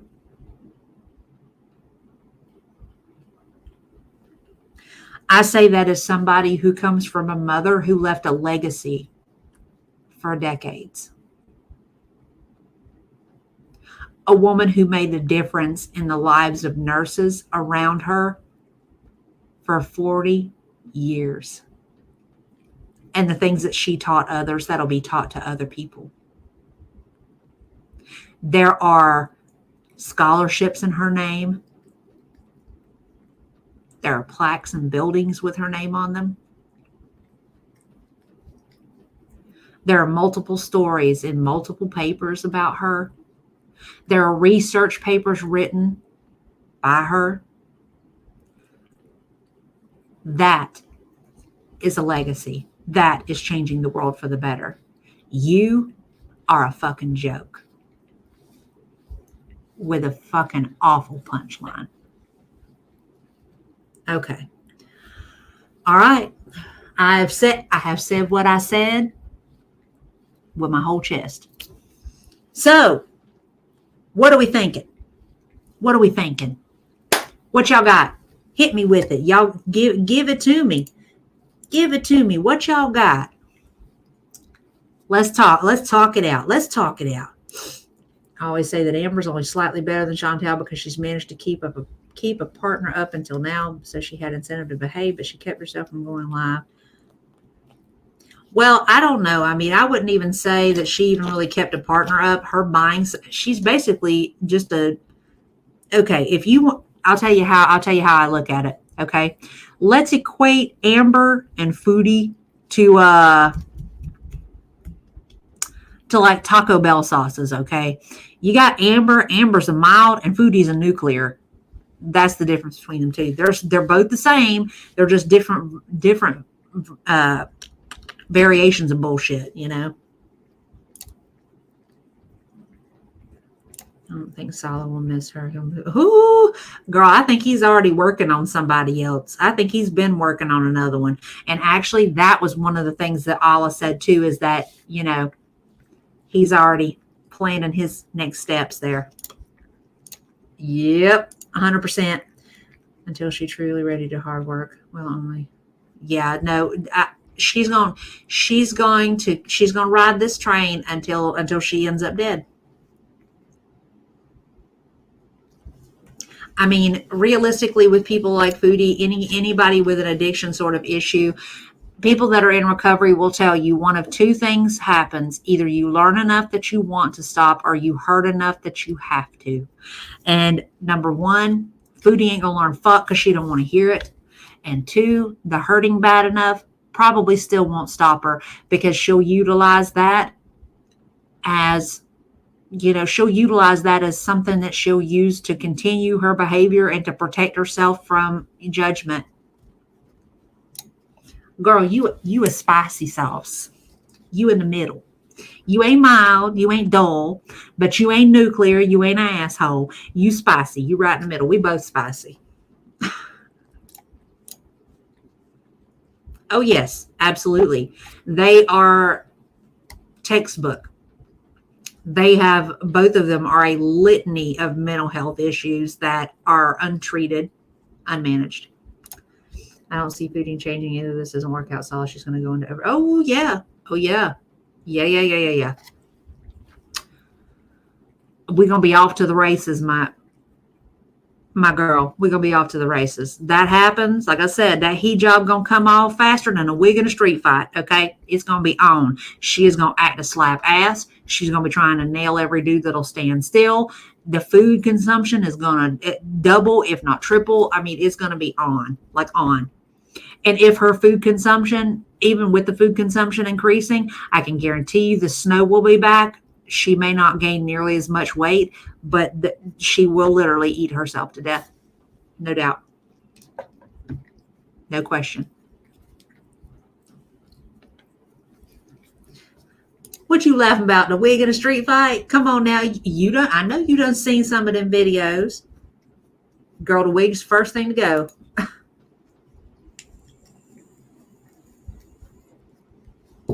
Yep. That's par for the course for her. She doesn't know any other way to manage it. She doesn't take any responsibility. It's everybody's fault but hers, you know.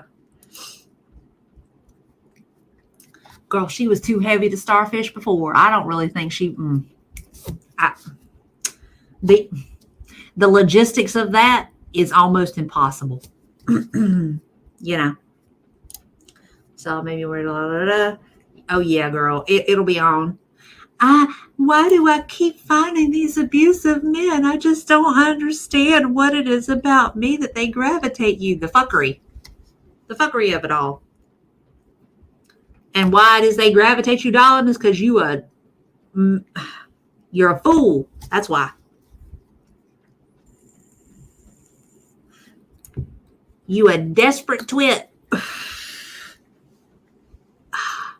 Ooh. That fixed my problem. Back of my neck was freezing.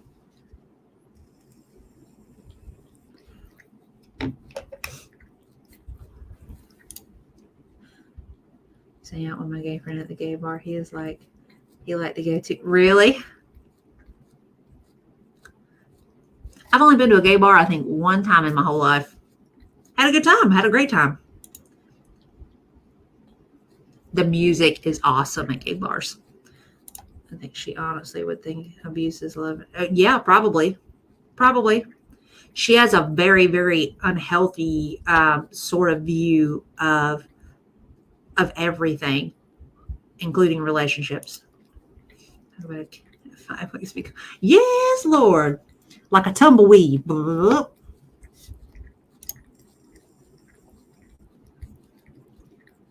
Yep. shouldn't be, I blindly walked into a relationship with a man that I know nothing about because I want to be able to say I have a husband.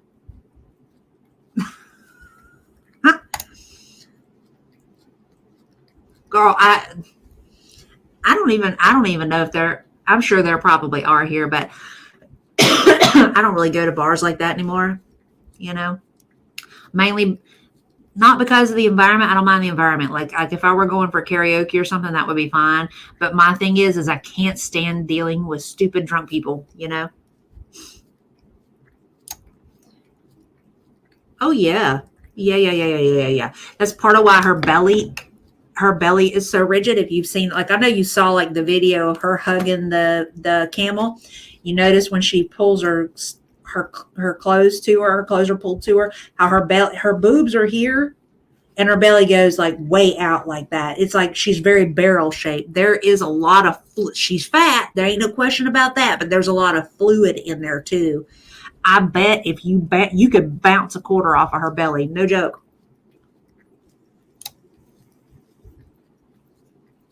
Yeah, see, I like that too, but once people get past a certain point with their alcohol intake, they be doing all kind of acidine shit, and I'm like, that's my cue to go, yo. I just can't. Yeah, she's very ill. She's very ill. And I mean, God's honest truth, even if she went back to Canada and she had access to the healthcare system there and she used it, it would not take long, and she's not going to be around. I would be shocked if she's alive in 5 years. Yeah. Oh yeah. No question. I can almost bet you that belly is rigid. It's probably rigid.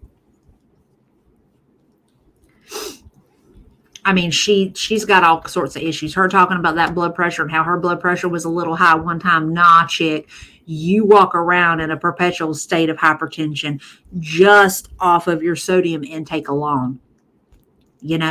I mean, the first thing that should have happened when they told her blood pressure was elevated is the sodium intake should have gone to almost nil. Her water intake should have been through the roof, but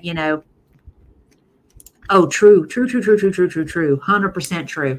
That is the only thing I think really keeping her alive at this point is the fact that the inhaler is still there. If it wasn't for that, well, between that and the fact that she doesn't do anything, I mean, if she actually got up, and tried to do physical activity, like if she decided tomorrow, I'm tired of feeling like this, I want to change, I am going to lose weight, and she started an exercise regimen, I can almost guarantee you she would have a massive coronary. No question. Yeah, she looks like she's in pain all the time. I remember being only 220. Yeah, girl. Yes. It is hell on the joints. Hell on the joints. And the sad thing is like, let's say Foodie woke up tomorrow and she were miraculously 140 pounds. Her joints would still be fucked.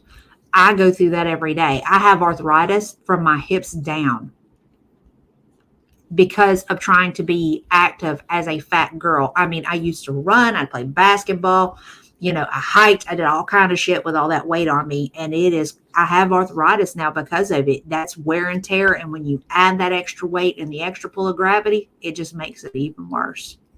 There is no coming back from that, no matter how small you get.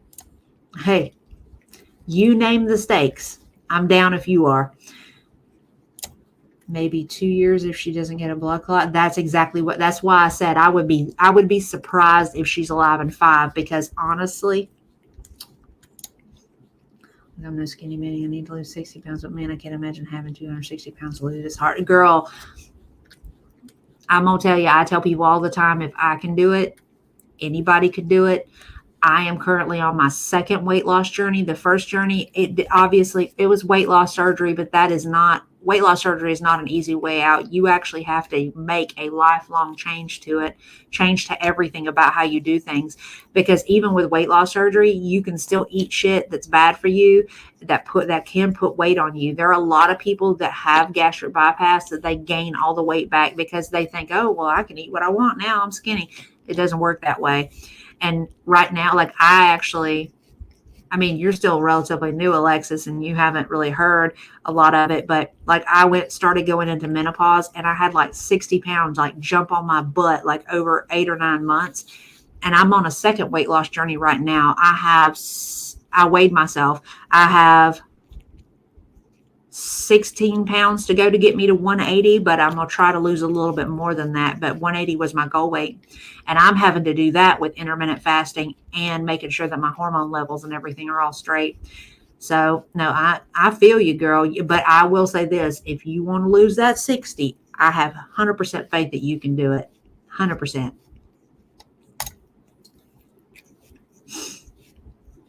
Girl, and you're going to get there. I have faith in that. Between me and you both starting to go to the gym, the scale number will probably go up because we're going to be gaining muscle weight. But the non-scale victories are going to speak for themselves. We are claiming that right now, Miss Meg. Right. And see, that's the thing. Like, take like your that pulls amber out of my hat here. And real talk, the thing is, like with Amber, that's part of why they wanted her to do therapy before she went in. But like with me, I did therapy well before I even considered going to bariatric surgery. Like I was already dealing with some things that were going on, and I noticed that I had an unhealthy relationship with food. So while I was in the process of therapy, I brought up the unhealthy relationship with food and the fact that I wanted to change that. And I started losing weight because of it. And then I was just like, you know what? I'm not really losing weight as well as I'd like. I'm losing some weight, but it's very, very slow. And that's when I went to the bariatric surgeon. And the only reason I got approved when I went in, like as quickly as I did, is because I had already done months of therapy, but ALR and Chucklehead here, they think that they're going to go in and be like, oh yeah, you can pay for it out of pocket. Cool. My mom had weight loss surgery. She lost her hair, teeth messed up. She's fragile, and the worst part is she has lymphedema in her left leg. I'm going to try to do it on my own. No, I'm not saying do WLS. I mean, with just 60 pounds, I mean, you don't really need to go quite that drastic. But me, when I first went in for weight loss surgery, I was 350 pounds. And that was after me losing some of the weight prior to going in there. So I was even bigger than that at one point. God's honest truth. I mean, I understand, the sad thing is that everybody responds differently to WLS. Like I did have a little bit of hair thinning, and that happens really frequently with people who have weight loss, such extreme weight loss so fast. And a lot of people, after they have weight loss surgery, they end up cutting their hair because it makes their hair easy to manage because you're not having big old chunks of hair, in your brush when you're brushing. And the teeth thing, I've heard that's pretty common too. And that's usually because of a lack of calcium. And a lot of times you got to supplement that. I don't know if they told her all that or not. I mean, people are not sharing. Patient education is like literally defunct in the healthcare system right now. And that irritates me. Gastric bypass. Well, see, yeah, me too. I'm going to tell you God's honest truth. If I get past a certain point in weight gain, I start to panic a little bit because I've said I would rather die than be 350 pounds again. I would just rather not be here, Oh yeah, drag button. Yeah. Oh girl, listen to you with your bad self. I don't think I could do that. Encouraging group every year. Yes. See, and Girl World gets a lot of flack, but Girl World's got a lot of awesome people in it, This group is great. Yeah, it's because all of you guys are great, We are a collective and we contribute to each other in one way or another. That's what makes this great, My doctor prescribed me Wegovy. I did it for a month and then the meds are back on back order. I haven't had it since July. Oh, well, yeah, I've heard that happen a lot. I actually had a patient. Actually, I think the Wegovy is the only one that's really on back order, and it's because of the weight loss kick thing that's going on. Talk to them about Truliv, I think is how it's pronounced. That does the same thing, but I think it's got more availability because I had 2 patients at a nursing home not this past weekend, but last weekend. One was on Wegovy and she didn't have any And then the lady with Trulieve, Trulieve, she actually had plenty of hers. So the Trulieve might actually be able to get your hands on easier. So just thought. Yes, this is Jinx, my little Halloweeny bear. My little black boo baby.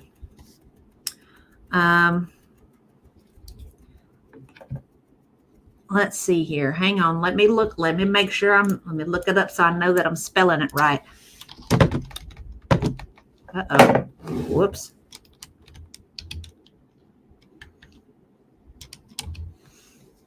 Is that what it is? It's a Trulicity. Hang on. Let me spell it out. It's actually demaglutide, which is in the same family with the Wegovy and the Ozempic. They all do the same thing. But I've noticed not nearly as many people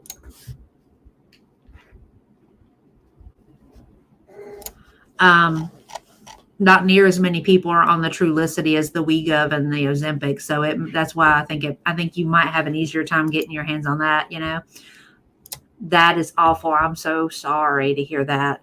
I think realistically, another thing too that I don't think that they take into consideration is there's not like a lot of weight loss preparation, like weight loss surgery preparation anymore. It's turned into like an assembly line sort of deal. One in, one out, one in, one out. You know, they're cranking them out. So I don't think they're being as thorough as they used to be. I'm incredibly lucky because of how long ago that I did it. It wasn't nearly as prevalent then. And the bariatric surgeon that I used, he was very, very thorough, very, very nice guy. So, I mean, I'm hoping that nobody else has to go through that. That's awful. I'm so sorry. Oh, no problem at all. Winston, I love that name. Well, his formal name, his name is Jinx, but I call him Boo Man because he's my boo baby.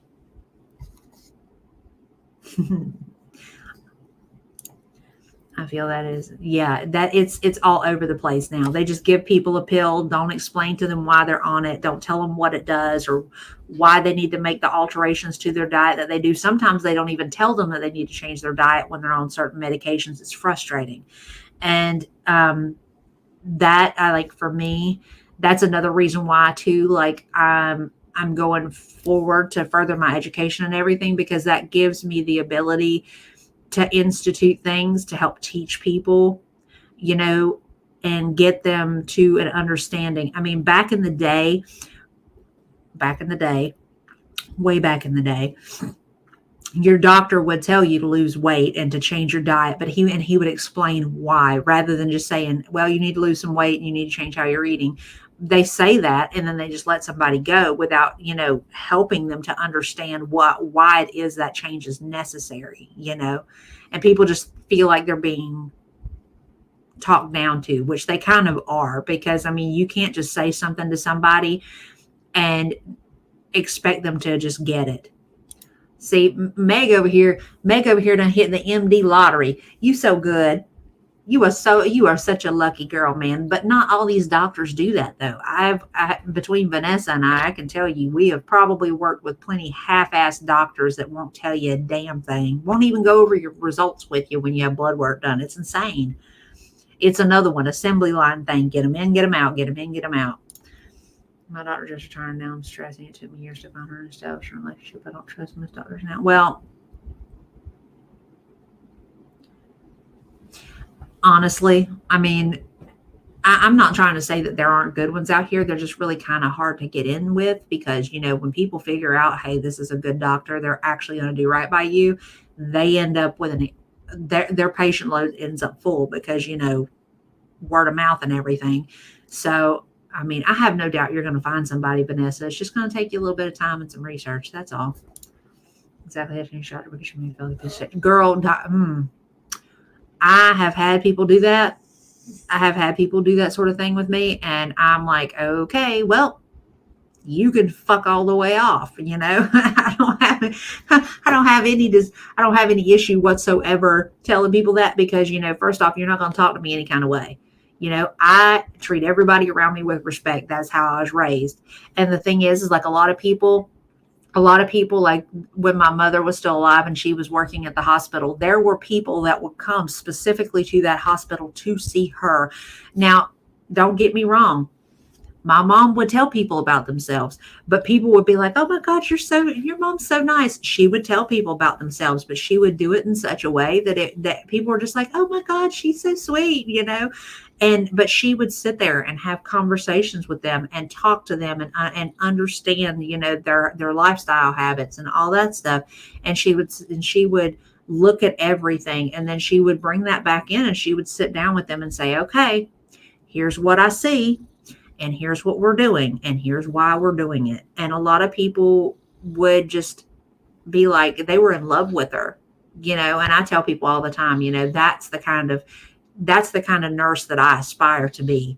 And that's part of why I do things the way that I do. And I think that I've chosen to make the moves that I'm making. See, and that's a great thing. I mean, don't get me wrong. I am all for pharmaceutical intervention, but pharmaceutical intervention by itself is not enough. Like take like your Ozempics and everything. I'm not shading you at all, Alexis. Please don't take it that way, baby. But pharmaceutical intervention by itself, it is not ever going to bridge the gap there. You have to have, the education and the changes to the overall everything, your diet, your activity level, all that stuff to actually cause the end result and to maintain the end result that you want, and that right there, to me, asking about a nutritionist is even better probably than just throwing somebody on a medication, because, I'm all for, oh, well, I'm so glad to hear that. Me and you gonna get along great. Because girl, I ain't got no filter. But to me, that's just realistically the medication, the pharmaceutical side of it has gotten too prevalent. People are too caught up in taking a pill and having their issue resolved instead of fixing the issue, what caused the issue to begin with. That's part of why we have such an unhealthy society. There's that too. And I will not lie, I have seen some people with shit bedside manners. The thing is, though, you have those doctors that they are just very direct and kind of harsh in their presentation, but they do actually care. Like I used to work at a hospital that was a trauma center, and we had a pulmonologist that's a lung specialist, and I'm not going to say his name, but Dr. B, first off, he had this very high nasally voice. He kind of reminded me of Kermit the Frog when I talked to him on the phone. That's what he reminded me of. But he would come in, and patients would be on ventilators or having all sorts of issues, and like the smokers, he would get their asses, and he would do it in such a way. He wasn't harsh, like he wasn't ugly, but he was very factual. He'd be like, "Well, so here we are. I told you to quit smoking 6 months ago, and here you are. So you're still smoking what? A pack a day, 2 packs a day?" He's like, "You do know every single cigarette you smoke is going to put a nail in the coffin." He's like, "The next thing you know, we're going to be in here trying to find a lung replacement for you or whatever." He's like, you're not going to be able to breathe. Do you really like not being able to breathe?" He's like, "Because we can fix that." Just the way he would talk to him, And the thing is every one of his patients absolutely loved him, and it's just crazy, that, you can say things and be harsh, but still care, and people can pick that up, Empathy is a big deal, but if you're genuine in what you're saying, then a lot of people can see it. Yep. And no, just as happening doesn't mean I need medication to fix it. What the fuck? This is a whole nightmare mess of doctors to accept not taking medication. So right. Whoop. Got a nutritionist on once, and then they called me and told me he quit. What? How? What? That's some bullshit. That is ridiculous. People just flat don't want to do their damn job. My stepmom was a manager of infection control in hospitals, and she was the worst. If I wasn't bleeding out, she would. Well, in her defense,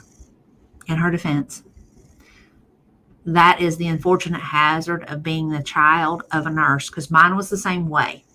Okay.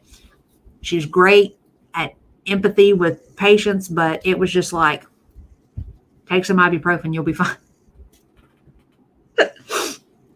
At one point, and I think I still have the text message somewhere, probably about 2 years ago, I was on my way to work and I had a bug fly into my ear. I was a block away from the hospital. And I'm going to tell you, the fucking thing was like burrowing up against my eardrum and I was wigging the fuck out.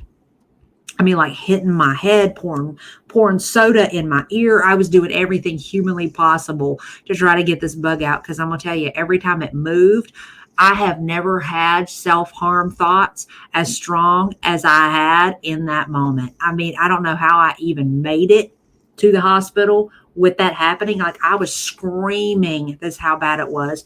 But they ended up flushing it out of my ear. Everything was fine. They had to give me ear drops because I had scratched up my ear canal trying to reach my fingernail in there to it.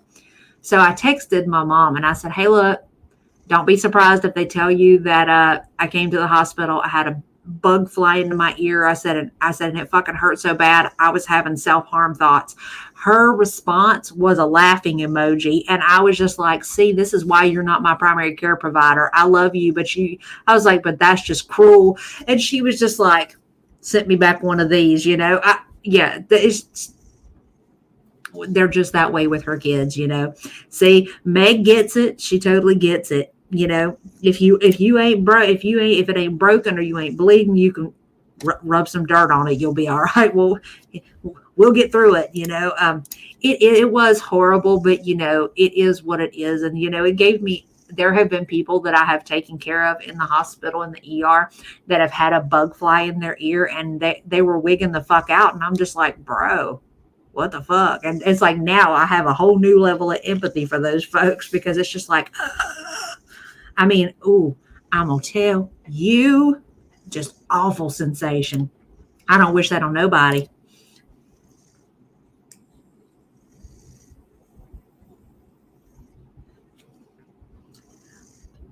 Why didn't your oral surgeon give you some medication for that? Jesus. That's ridiculous. They should have gave you something. My mom was an ER nurse for like 2 decades. She had seen it all, done it all. Girl, she was just like, ABCs are fine. You're okay. I finally sold them for my teeth. They said I had impacted teeth and they were surprised. Oh, holy hell. That's wild. Bless your heart. God, couldn't even imagine. I'm terrified of that happening. It's one of the biggest fears I think about every night. Which part? A bug flying in the ear or the teeth thing? Oh, listen to his little motor. Yeah, my baby. Oh. Right. Well, I mean, I agree that totally was. I mean, realistically, I mean, if anything, I mean, I understand you're a step kid, but, at the same time, though, she should give a shit, as to whether or not you're in pain or not, that's awful. That's awful. Girl, I'm going to cross you and bless you, and we're going to say it's never going to happen to you, because my experience was enough for both of us.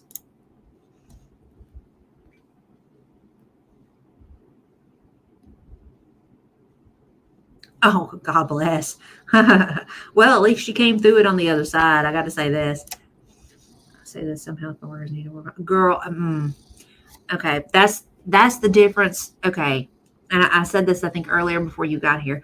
A lot of the problem right now, and I said it. I'm terrified of getting older, because like here I am, and I'm the old head in the group. I'm like, here I am, 25 years in, and I'm working with a bunch of new nurses. 2 years, 3 years, 4 years, still baby nurses. And a lot of them are not really coming into it because it's a calling. They're coming into it because of the paycheck, because, you know, it's solid work.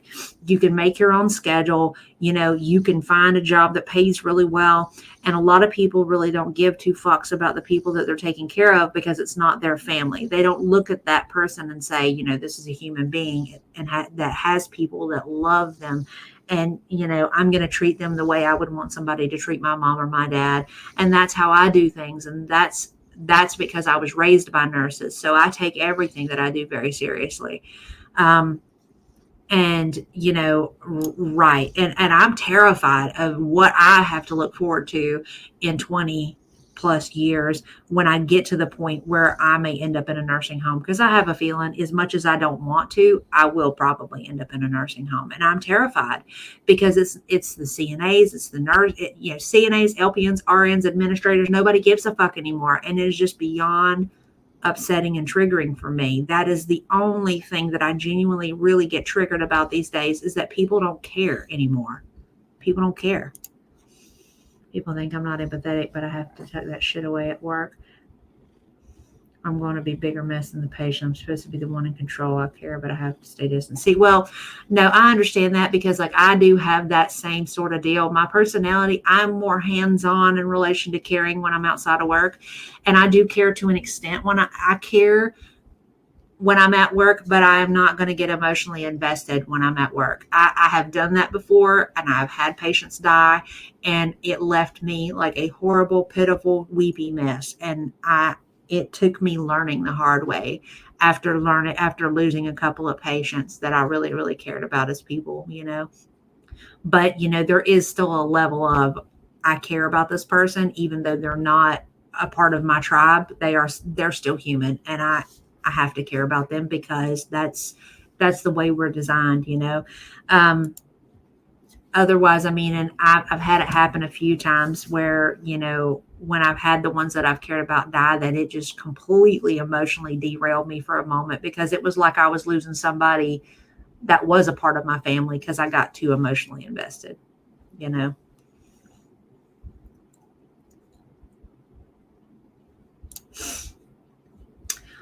Miss Nutty darling, go get you some beauty sleep. It's a Monday in the morning. You got to wake up and present yourself as a fully functioning, responsible adult, love. You have a good night. We'll see you soon.